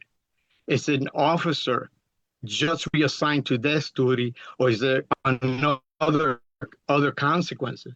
If a minor violations is overlooked, because those issues eventually escalate to serious misconduct, costly lawsuit, or even a crime, ultimately, what's the value on public trust? This gentleman was talking to me like this. I told the resident I would share the concerns today because I believe that there are questions worth asking. I also wanted to know that I wanted him to know that when I cast a vote, it's to the fullest possibility of my understanding of the facts, and that is how I come to a full fully in my responsible, clear conscience that what I did was right. This amendment is not about taking power away from the police department, a police officer, or creating unnecessary conflict. They're about transparency, accountability, ensuring the Civilian Review Board can carry out their responsibilities on behalf of the residents. Regardless of today's outcome, I'll continue to serve as a volunteer role as a member of the council to the best of my ability. My plan was I began to encourage people in my neighborhood to get involved with local government and agency to help the department and the people come together as one and have a better Hartford tomorrow. Thank you. Thank you, sir. Any questions from my council colleagues? Hearing none, I will move on. Josh Serrano, are you in the building? Josh Serrano. Can you hear me? Yes, sir. Remember to tell us who you are, where you live, and whom you represent, if anyone. Go ahead. No problem. Thank you. My name is Joshua Serrano, also known as Mr. No More Slumlord. I reside in the Clay Arsenal Renaissance Apartments here in Hartford, 86 East Street. I'm also a member of the Center for Leadership and Justice. I'm here tonight to ask you to support and pass the amendments being proposed to the Civilian Police Review Board. I support these changes because we need a clear and honest way to look at police misconduct here in our city. I lived here my whole life, and growing up was subject to many stop and frisk, unwarranted and unfounded. These interactions caused me to fear simply walking around my community, not fearing the people, rather policing in our community itself. These changes is how we can trust that complaints are taken seriously, investigated thoroughly, and concluded accordingly in a timely manner. The Hartford Police Department, alongside Union President, continue to make it very hard for the review board to work. Currently, there are a few gaps in the rules that allows the police department to block his work. Not to mention that for years, the review board hasn't worked well because these hurdles have impeded the ability to get all the information needed accordingly. These rule changes will help the board do its job. They will help make the Civilian Police Review Board real and not just something that looks good on paper. These are simple, fair, straightforward changes that are needed to ensure the Civilian Police Review Board works the way it was meant to, assuring civilians have a voice in all aspects and form of governance. Without these changes, trust between the community, the police, and our city government will only keep getting worse. No one should fear an interaction with the police. I should not have to worry leaving my workplace, heading up Albany Avenue towards my home in the Clay Arsenal neighborhood, be subjected to stop and frisk. We call them Terry stops, which non-compliant can cost me my life. No longer should police misconduct, no matter how severe, go unchecked. The residents have spoken. The Civilian Police Review Board is what's needed, and hopefully our elected officials will stand tall for we the people. Thank you for listening. God bless you all. Thank you, sir. Any questions from my council colleagues? Again, hearing none, we're going to march on. Next is Sherelle Banks. Are you in the building? I am in the building. I am in the building. All right. Good evening. Tell us your name and your address and whom you represent, and take it away. All right. Good evening, everyone. I'm Sherelle Banks here, Hartford resident, community organizer, and one of the founding members of the North Hartford Public Safety Coalition, which meets on 47 Vine Street, Hartford, Connecticut. All right. Tonight, I respectfully ask you to support the proposed council president and members of the Hartford City Council. Tonight, I respectfully ask you to support the proposed amendments to the Civilian Police Review Board ordinance. As someone who works closely with residents, youth, faith leaders, and community partners, I know that public safety depends on trust. People are more likely to report concerns, cooperate with law enforcement, and participate in strengthening our neighborhoods when they believe there is a fair, transparent process for accountability. These proposed amendments will help the review board do the job it was created to do, providing timely access to evidence, strengthening investigative authority, clarifying procedures, and ensuring the Inspector General can operate independently are practical improvements that will strengthen public confidence. This is not about being against the police. It's about building a system that supports both residents and officers through fairness, transparency, and accountability. Strong oversight helps protect the integrity of good policing while ensuring community concerns are taken seriously. Earlier today, many of us participated in Faith Walks 2026, where residents, clergy, youth, and community organizations came together to pray, walk, and demonstrate our commitment to safer neighborhoods. That same commitment brings us here tonight. Violence prevention and community trust go hand in hand. I encourage the council to adopt these amendments and continue strengthening the relationship between the Hartford community and its police department. Thank you for your time and for your service to our city. Peace. Thank you. I pause briefly, but I hear no one piping up to ask questions, so I will move along. Next, we have Bridget Prince. Bridget, are you in the building? Yes, Council. Remember to tell us your name, your address, whom you represent, if anyone. Can you come back to me? I literally probably need about 5 or 10 minutes to come back on. Yes, ma'am. I would appreciate that. Thank you. Thank you. All right, then I will call on former Councilwoman Cynthia Jennings. Are you with us? Let me okay, can you hear me? Yes, ma'am. Okay, you know the drill. Take it away. All right, my name is Cynthia Jennings. I live at 86 Heartland Street, Hartford, Connecticut. I am a civil rights attorney, and I'm a 5-year member of the Hartford City Council. I just wanted to say good evening, that number one, I strongly support I absolutely support the amendments, the recommendations of the American Justice Project, and I fully support the rights of our citizens to peacefully redress their government. I thank everyone who's present here today because part of this is peacefully redressing your government. I also want to say that in terms of the CPRB, that I strongly agree that we need to earmark funds for this agency and make sure that they have the money that they need to move forward and do the job that has to be done. I am here to support the proposed amendments of the CPRB, and I'm also here to fight for our citizens who have an absolute right to take complaints of the police to a higher authority and to submit the concerns that they have to a public process. Our citizens have a right to full on-time evidence. Evidence is the one item that can support the fact-finding responsibilities of the CPRB and the police department and the city council. I think that it's very important that our citizens know that they deserve to have an independent inspector general who can speak out on their behalf and who has the resources in order to implement what has to be implemented. I believe that the police should work closely with, but not supervise or manage the activities of this of the inspector general or the organization.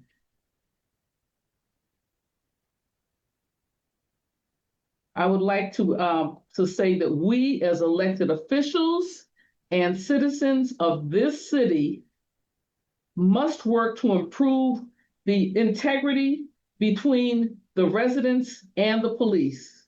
Our private citizens pay the bill for everything that we do in this city. We have to respect them for their position and make sure that they are supported in assuring that there is no interference and no quiet passing of legislation or anything else that has to do with the well-being of the families and the people who live here. So thank you so much for the opportunity. If you don't have any questions now, I'm sure you'll have some later. Thank you. Thank you, Councilwoman. I'm going to go to Peter Little next, and then I will come back to Bridget Prince. So Peter Little, are you in the building? I am. Thank you very much, Councilman Mictum. Council, where you stay and whom you represent, and take it away. Indeed. My name is Peter Little. I'm co-founder of American Justice Project, located at Kenmore Road in Bloomfield. Tonight, we have heard from residents, from advocates, from clergy, attorneys, activists, and people with all manner of lived experience. We come from different backgrounds, but we all delivered essentially the same message. The Civilian Police Review Board cannot hold anyone accountable if it is denied the tools to discover the truth. That's why, of course, we urge you to approve these ordinance amendments. But tonight, I'd like to talk about something almost no one has mentioned, except perhaps Base Dan McCauley. The CPRB ordinance before you is only half the story of police accountability in Hartford. The other half is the Hartford Police Union contract, the underlying collective bargaining agreement with the city of Hartford. The current contract just expired on June 30. And as we sit here tonight, it's likely being renegotiated behind closed doors. In 2022, that contract was negotiated in secret. And this council, many of you, showed zero interest in opening the process to public input. Public didn't know what was in it until it was a done deal. We feel Hartford deserves better. Hartford deserves better. American Justice has identified 14 provisions in the current contract that weaken transparency, that limit accountability, and that provide extraordinary protections unavailable to ordinary citizens, to members of the sworn members of the department. What it is a double standard of justice. We've recently shared our analysis with Mayor Arulampalam, with Jonathan Harding, the Corporation Counsel, and with every member of this council. I want to illustrate three of these provisions with three examples. First, the CBA provides that some disciplinary records can effectively disappear or lose their practical significance over time. Imagine telling the victim of police misconduct, yes, that officer has been disciplined before, but we're not going to consider it. Would any private employer operate that way? Why should a police department? Second example, an officer under investigation can review prior reports and prepare additional reports before being interviewed. Think about that.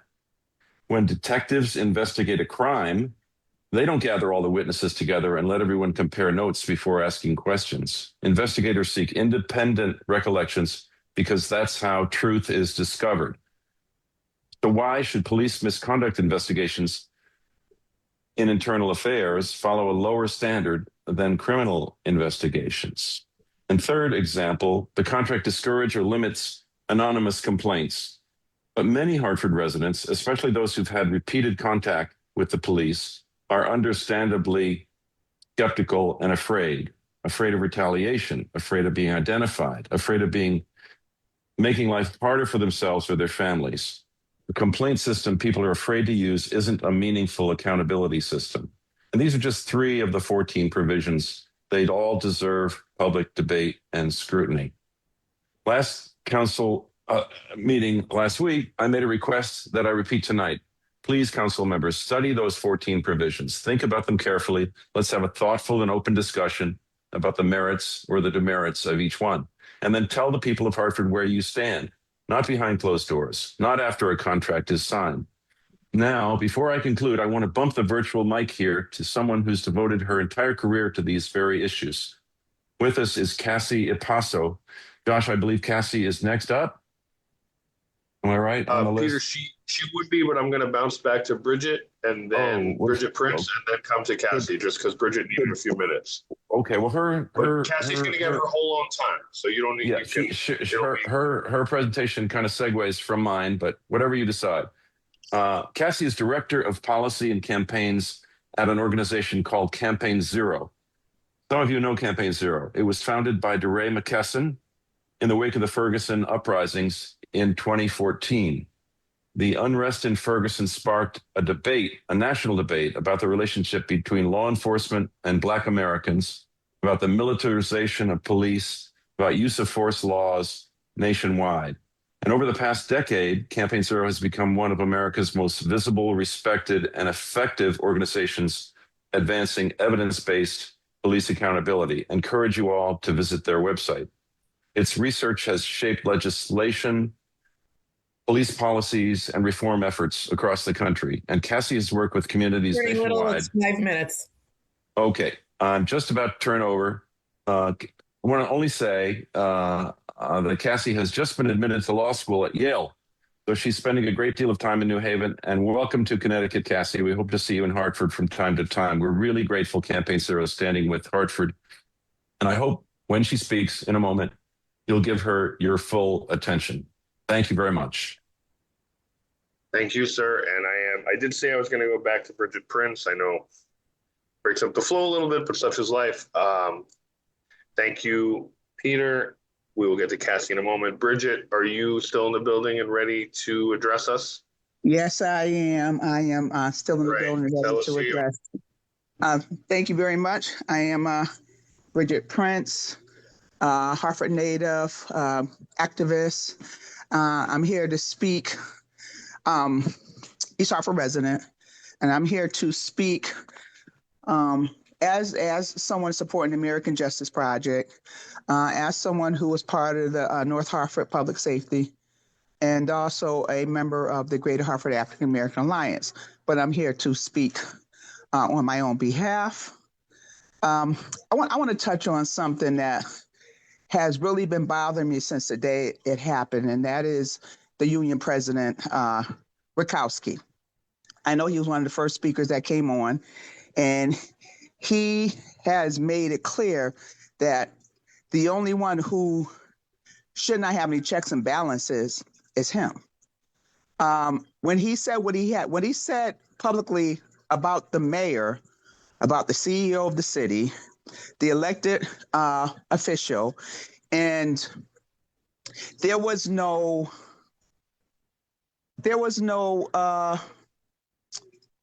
public comments from anyone in the city, anyone on the council.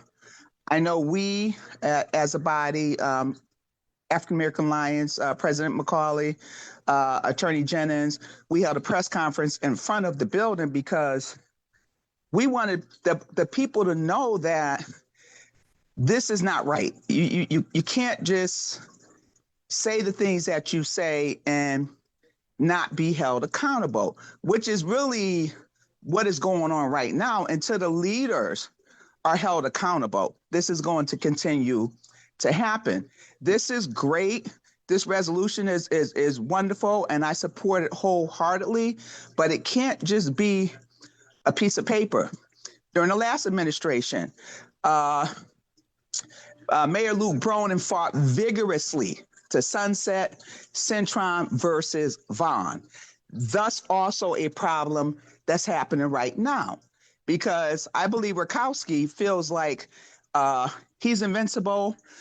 You don't have to respect the majority of the demographics in the Hartford community, and because no one's going to check you. You know, for him to come after Attorney Lopez the way he's doing, it's shameful. You know, I've been there and participated in the Civilian Police Review Board, and they're right. There's a lot of cases that they don't find in favor of the complainant. So they do their due diligence and they do it well. And I just want to say, because I've been there. But I'm asking for this body to really represent the people, to be able to stand there. And just like you can stand there and you can do press conferences or make statements when something goes wrong, or something that you perceive went wrong with the school board or the Board of Education or the superintendent or the recently retired treasurer. I think you owe the community to be able to stand up and say, hey, listen, you're not going to talk to the mayor like this. You're not going to treat our citizens like this. Rakowski, you're an employee like everybody else. And I understand what protect and serve means. just as well as any police officer because I protect and serve, not just my community, but my country. And when things went wrong with one of the soldiers, they were court-martialed, they went to prison. Why this police force seems to be cocooned and immune from any kind of discipline, and you as a body does not really enforce that, that's a problem. And it's not going to change until the leaders stand up and make it change. Thank you. Thank you, Bridget.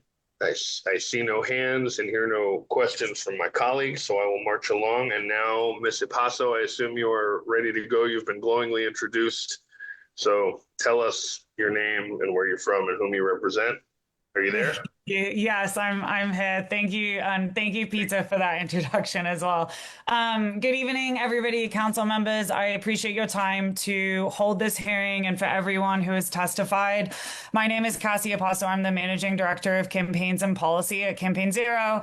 We are a national research and advocacy organization that is working to reimagine public safety and advance accountability in law enforcement. While I'm speaking on behalf of Campaign Zero, which is a national organization, I reside in New Haven, Connecticut, as Peter graciously mentioned. I'm testifying today because Hartford stands at a critical moment, and what you decide here matters for this community and far beyond.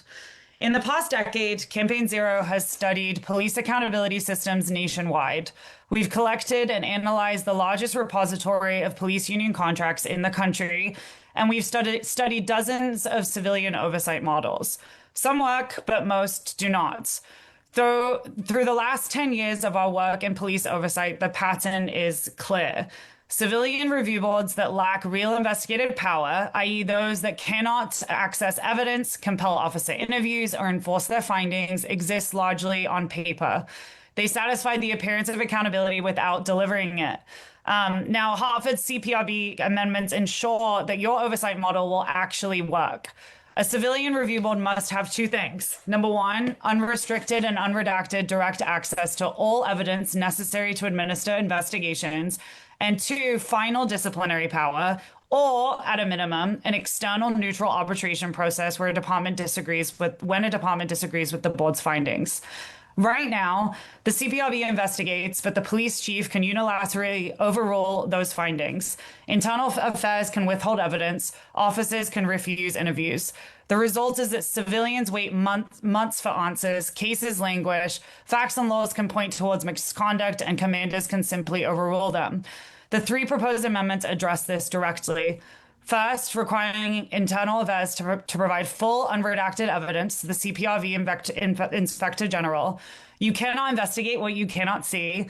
When body-worn camera footage, police reports, and interview transcripts arrive redacted or delayed, investigations stall, and amendments ensure that the board has what it needs within legal timeframes. Second, requiring the police chief to consider CPRB findings before making final determinations. This isn't about stripping the chief of authority. It's about ensuring that the board's work, its evidence, testimony, determination, etc., has weight, because right now it doesn't. And third, establishing independent arbitration when they disagree. A retired judge decides based on evidence. This is fair to everyone, including the officers who get due process, and to civilians who get real hearings to the department, where decisions rest on facts and law, not politics. I want to be direct. These amendments ask the police union to accept stronger oversight, but they are fair to officers. Arbitration is a fair process. Providing evidence is professionalism, and considering the board's findings is respect for civilian input and how your department serves this community. I truly believe that we all want the same things. We want justice and appropriate outcome based on facts and laws. We want both officers and civilians safe. And we want due process, transparency, and fairness. These amendments really deliver all of that. With your police contract up for renegotiation this year, this is the moment to embed real oversight into Hartford's infrastructure. Campaign Zero is here to support the council in any way that we can. We've done this work in cities across the country, and we know what works. And so I really want to extend our offer to help you all in truly any way that we can. And I urge you to pass this ordinance. Your residents and officers deserve nothing less. And I thank you for your time. Thank you, Ms. Apaso. I again see no questions from my council colleagues. So I will move on to Judge and Senator Eric Coleman. Are you in the building, sir? I am in the building. All right. Tell us who you are and where you live and take it away. Thank you, Councilman. Good evening, members of council. My name is Eric Coleman. I reside in the city of Hartford at 53 Goodwin Circle, and I wish to speak this evening in support of the amendments proposed to the Civilian Police Review Board. I have had the privilege of serving as a member of the legal community and as a state legislator. During my time in the legislature, I had the privilege of serving as the chair of the Judiciary Committee. And among the concerns that I've had in that capacity is police community relationships and the oversight and accountability of law enforcement agencies. Also in that capacity, I was very proud to have authored and sponsored legislation having to do with the excessive force being used by police officers and the ways in which to address that. In a 2015 bill that I sponsored, the Wall Street Journal spoke about that bill as one of the most comprehensive of its type. I support oversight of law enforcement agencies, including the Hartford Police Department. And I think the amendments as they're proposed, and as I understand them, have to do with access, input, arbitration, subpoena power, and independence of an inspector general.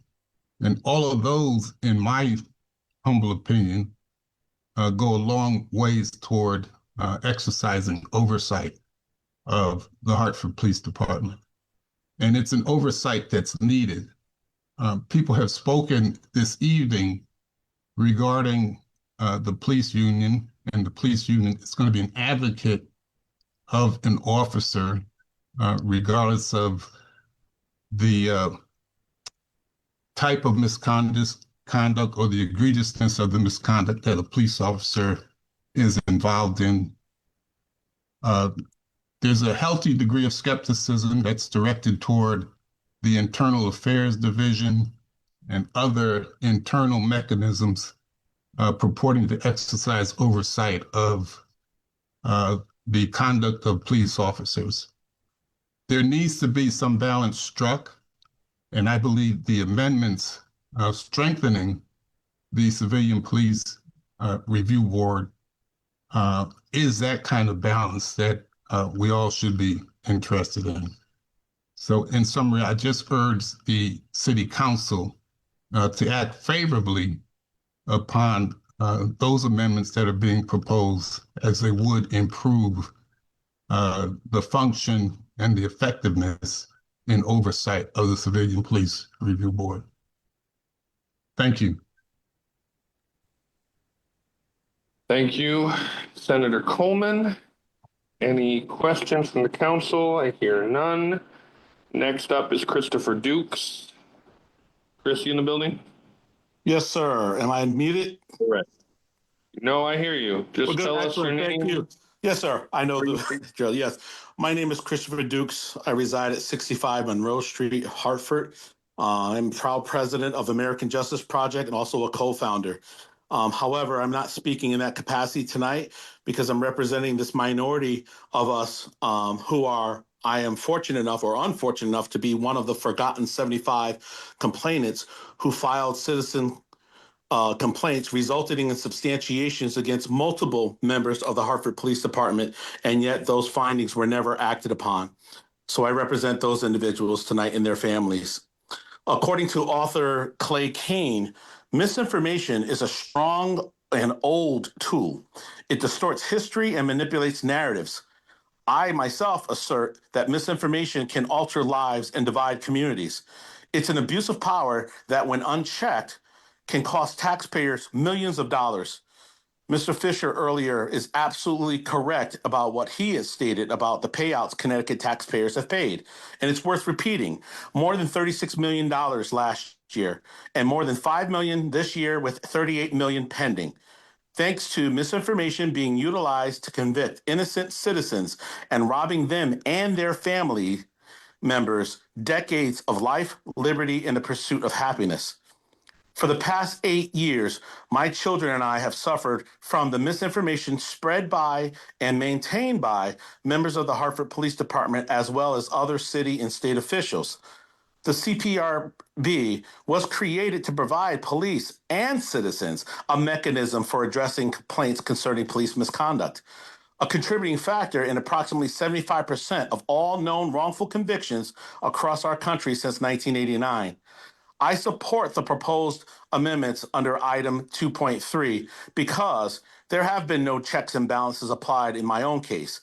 As a result of that, the state of Connecticut Supreme Court had to intervene by scrutinizing the same information that the city and state narrative of the city and state narrative that was put forth 8 years ago and affirmed I engaged in no misconduct, proving there was no shortage of misinformation or assumptions from the HPD. However, there was absolutely no evidence, zilch, to support the planted evidence, police reports, and the testifying contained within. The actual, factual evidence overwhelmingly supported my claims of innocence. The CPRB must be able to function in a manner that allows it to fully investigate the complaints of citizens. And item 2.3 brings the body or the board closer to that position. My children and I are living proof that Hartford injustice can move, however slowly, towards liberation when we fight back against official oppression. My goal is to ensure no citizen of Hartford and beyond ever has to watch their children suffer trauma over 8 years simply because a culture of corruption is contractually permitted to exist without any real oversight. All law enforcement officials should have a contract that provides fair wages and health care, but not a rite of passage to falsify reports, plant evidence, and the such with impunity. These stories of injustice must continue to be told in order to truly break the cycle of the harms that have occurred. I don't have to speculate about them. My children and I share the unfortunate lived experiences. Our leaders cannot and should not continue to be comfortable hearing about injustices within the city and doing nothing about them. Transparency and accountability must be a guaranteed reality for the people, including police of Hartford. Humanity must be an absolute certainty. Thank you, Council, for listening to me. Please vote to make the amendments associated with item 2.3 a reality for the people of Hartford, including the police. Thank you. Thank you, Mr. Dukes. Hearing no clamor of questions, I will move down the list. Ty Outlaw, are you in the building?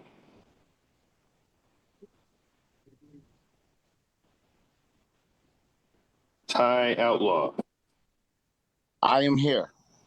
All right. Tell us who you are, where you stay, whom you represent, and the floor is yours. My name is Ty Outlaw.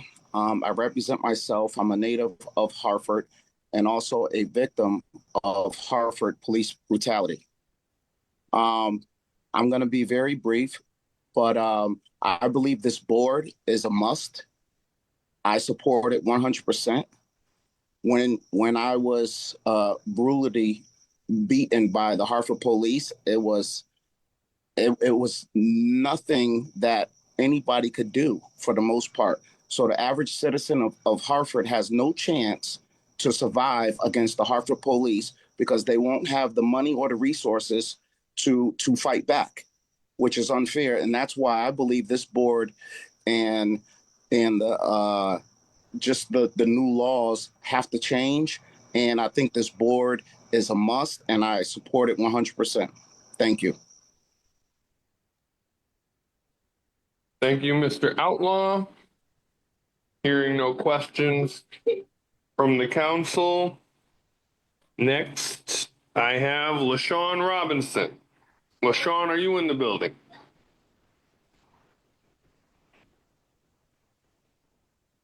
LaShawn Robinson.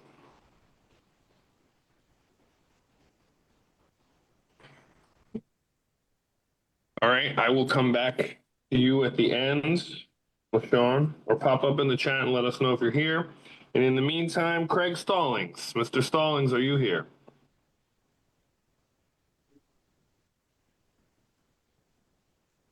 Craig Yes, Stallings, Can you hear me? here?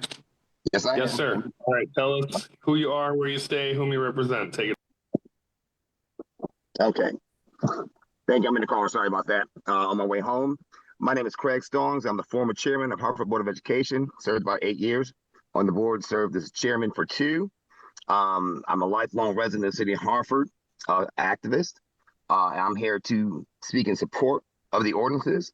However, I just want to add my couple 2 cents real quick. Let me see if I can get more light.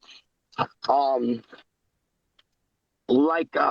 also a member of the African American Alliance, and like President McCauley said, I agree. This is not a discussion. This is a matter of residents telling our elected representatives what we want and how we want it. I don't think that this is about creating adversarial create an adversarial relationship between the community, the police, and the city government, the local government, although that already currently exists. I think I've been advocating for oversight for the police for years now. I think that this is a right step in the direction, but I think that this is there could be more teeth in this proposal. My son scored #1 on the police exam, #1, and because of the immaturity of Chief Thody, who didn't like my politics, my son wasn't able to proceed to go to the academy, so forth and so on. There's a lot of vindictiveness in the department. There's a lot of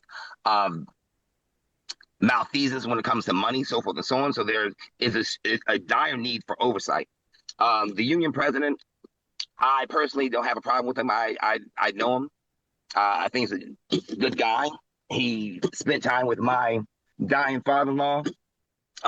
He advocates for people.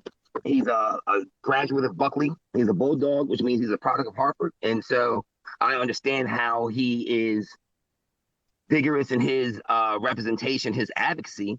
But I believe, again, that this is our department. This is our city. Those are our cars. Those are our badges. Those are our guns. And so we have a right to implement what we want to implement. I think that this proposal should be baked in the cake. For example, the discovery, I think that the IA should be providing evidence to the Civilian Review Board within 72 hours. The chief, this chief reinforcement should be done in his contract.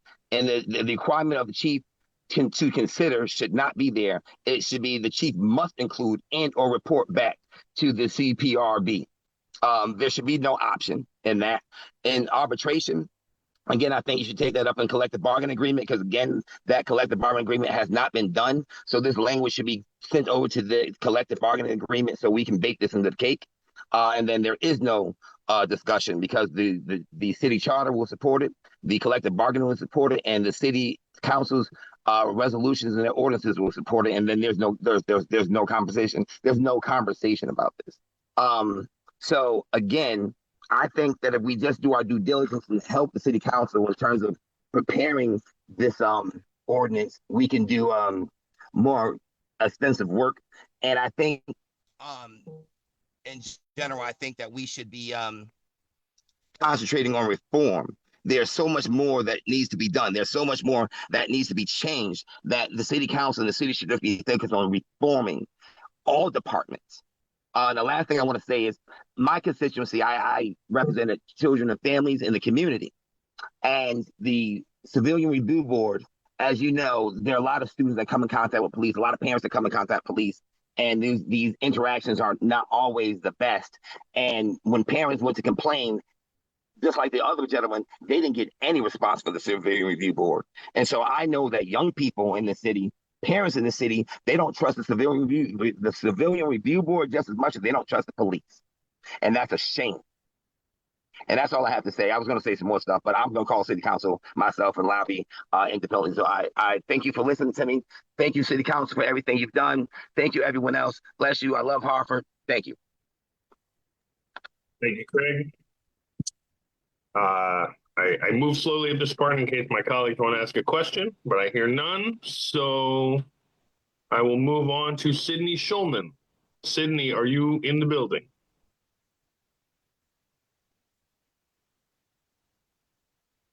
Sydney Schulman. Yes. All right. Okay. Take us away. Tell us who you are and where you stay and whom you represent, and you have the. Good morning, everybody. My name is Attorney Sidney Schulman. My address is 10 Grand Street for my office in Hartford, Connecticut. I had the honor of 53 years ago of negotiating this settlement agreement resulting in the consent decree known as Citron versus Vaughn in Hartford. I don't know why there's an echo, but hopefully people can hear me and understand. I think I was 6 years old at the time, but we negotiated that consent decree with the participation not only of the police union, but also the administration and the police department. So that was a fully executed decree that was the law of the land, as they say, for 50 years until it sunset, unfortunately, about 3 years ago. Now, I have to tell you that I've reviewed the proposals for, I guess you call it 2.3 regarding the Police Civilian Review Board. I'm 100% in favor of them. I would also notice that the union representative only addressed the financial issue at the end and did not oppose or address the other issues. I just make that as a note. Now, the fact of the matter is what is proposed is not particularly imaginative, unusual, new, or radical. As a matter of fact, it is already inculcated, unless they changed something in the last 3-4 years, within the Citron versus Vaughn decree, which was followed for 50 years in establishing the Firearms Discharge Review Board. The Firearms Discharge Review Board was composed of members of the community as well as police officers. And it stood for coordination and cooperation and was not supposed to be adversarial, but the community members of the board made sure that it was transparent and that there was accountability. Now, I took a look at the items that are mentioned, and it talks about that the Police Civilian Review Board should have full, non-redacted access to the evidence, police reports, so forth, interviews, and everything. And the Firearms Discharge Board had that and has had that for 50 years. There is no reason at all why the Civilian Police Review Board should not also have that authority. Secondly, it talks about the chief waiting to make his decision. One thing I would note, there's nothing here that takes the ultimate decision away from the chief of police. It only asks that the board be given the opportunity to look into the matter and make a recommendation to the chief. And by the way, that is exactly what the Firearms Discharge Board does. And the chief waits, at least for the 50 years that I monitored it, the chief of police waits until the Firearms Discharge Board goes through its process and has a recommendation to the chief. So that's not unusual. It's been the police policy for 50 years. So those two things with regard access to unredacted police reports, officer interviews, transcripts, and everything is exactly what's been the law in the Firearms Discharge Board for 50 years. The chief waiting until they have a decision and make a recommendation is exactly what's been the law for 50 years. Now, with respect to the subpoena power, the Firearms Discharge Board had subpoena power, and therefore, and they could interview witnesses and bring witnesses before that. There's no reason on this earth why the Civilian Police Review Board should not have subpoena power, whether it's through the board or through to the independent counsel. So I see nothing here that's particularly, as I say, unusual or rare or wild or crazy or anything. These are the normal process procedures that are necessary in order to make the Civilian Police Review Board effective. And as far as the autonomy of the Inspector General, that's a little different than what is in the Firearms Discharge Board. But Attorney Schulman is 5 minutes. Okay, I am 100% in favor of that. And the Inspector General is under the Civilian Police Review Board. So I urge passage of the entire number of recommended ordinance amendments. Thank you. Thank you, Attorney Schulman. Moving steadily on, we are in the home stretch, folks. Next up is Ken Green. Ken, are you in the building?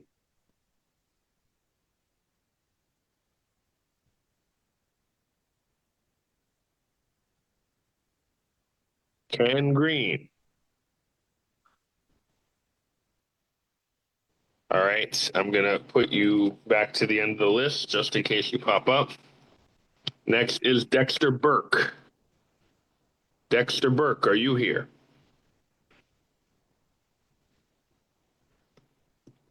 Going once, going twice. Also to the bottom of the list, George De Leon. Hi, good afternoon. Tell us who you are and where you stay, and take it away. I'm George De Leon. I reside in 1212 Main Street, and I am a new tree commissioner for the city of Hartford. I was just talking support for item 2.9 and 2.10.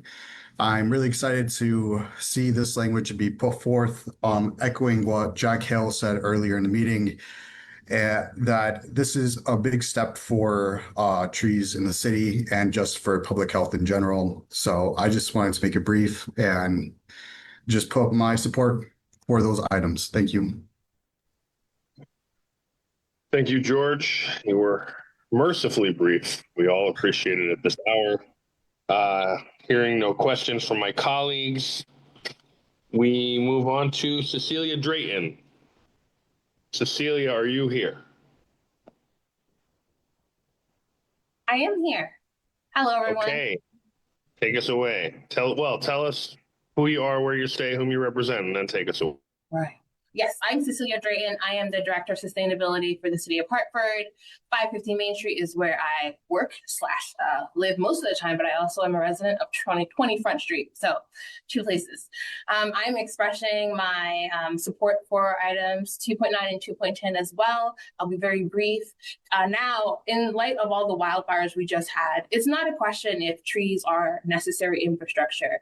The time is now to actually just understand what weight they really do carry. They are the lungs for the air we breathe. They're the plumbing for all of the water we get shortly after it rains.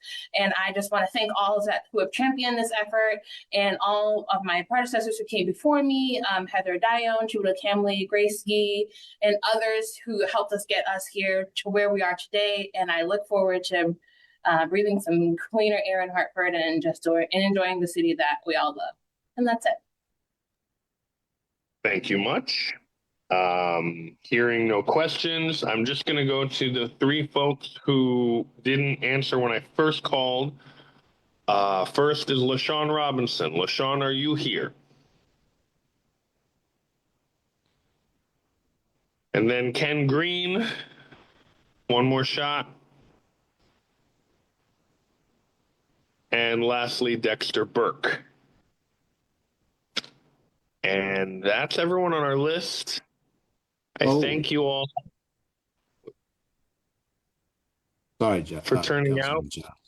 Oh, Brother Lovejoy. I don't know Yeah, I why I guess don't I have you on didn't. my list. I Did I don't know skip you? Or either, maybe, brother. you know what? Here you are. Say who you are, whom you represent, and speak to us, please. I definitely appreciate it. Please pardon the lack of visual. I seem to be having a little technical difficulty, and I definitely want to respect the time of everyone here this evening. My name is Brother Kelvin X. Lovejoy. Hartford, Connecticut, 2550 Main Street is my business address. I say good evening to all of the city council members of the city of Hartford. Again, my name is Brother Kelvin X. Lovejoy. I serve as student minister at Muhammad Mosque number 14 here in Hartford. I'm also a founding member of the North Hartford Public Safety Coalition, and I'm currently serving as acting lead community organizer for the Center for Leadership and Justice in the absence of our hardworking brother, Pastor A.J. Johnson. I stand here in this space before you this evening to respectfully and unequivocally urge you to support the proposed amendments to strengthen Hartford's Civilian Police Review Board. You know, in the scripture, Isaiah 117, it says, "Learn to do well, seek judgment, relieve the oppressed, judge the fatherless, plead for the widow." That verse reminds us that justice is not passive. Justice requires action. It requires leadership and leaders who are willing to strengthen the institutions that protect both the rights and the dignity of every member of our community of Hartford, Connecticut. Just a few hours ago, our coalition, together with clergy, residents, community organizations, and concerned citizens, completed Faith Walk 2026.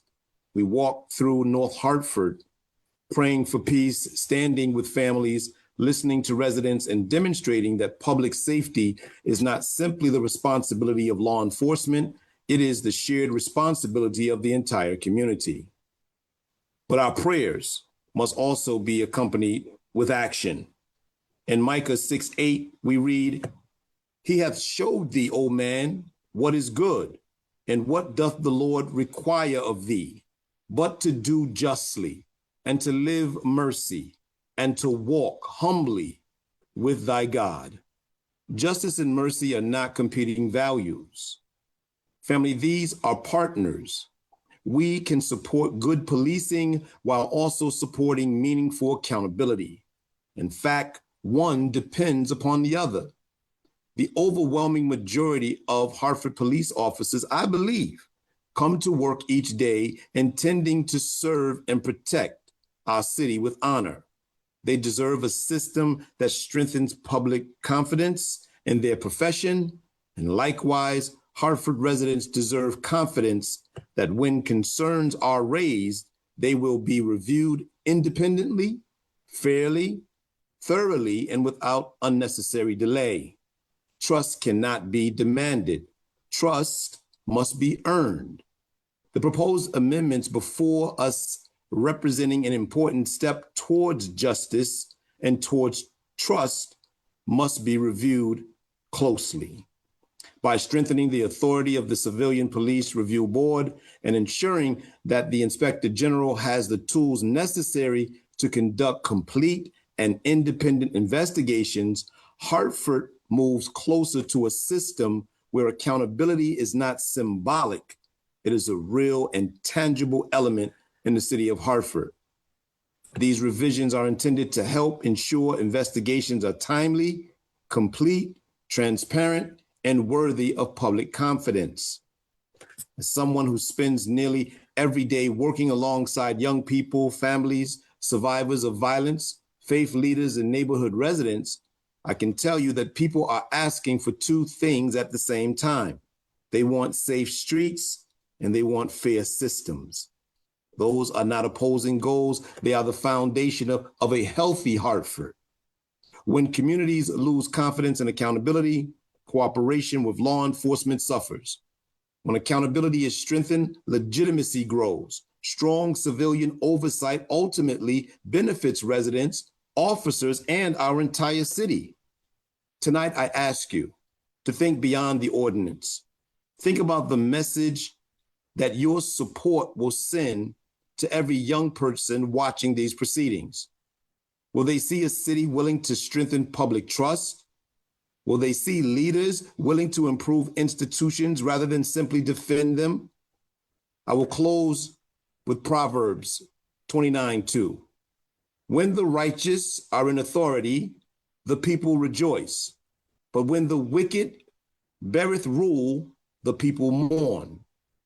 Tonight, you have the opportunity to strengthen public confidence, reinforce accountability, and help people build a safer and more just Hartford.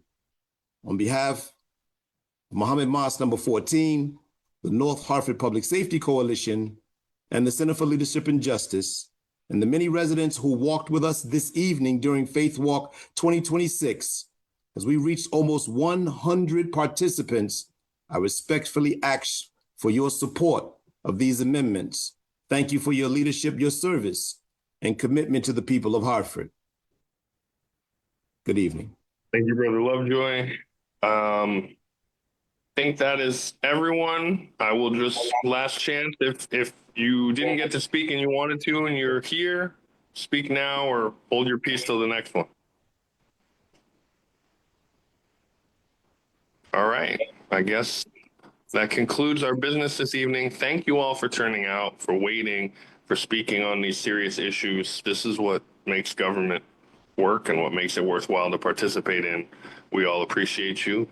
And come to city council meeting. It's always a good time. Good night, y'all. Yes, indeed. Thank you.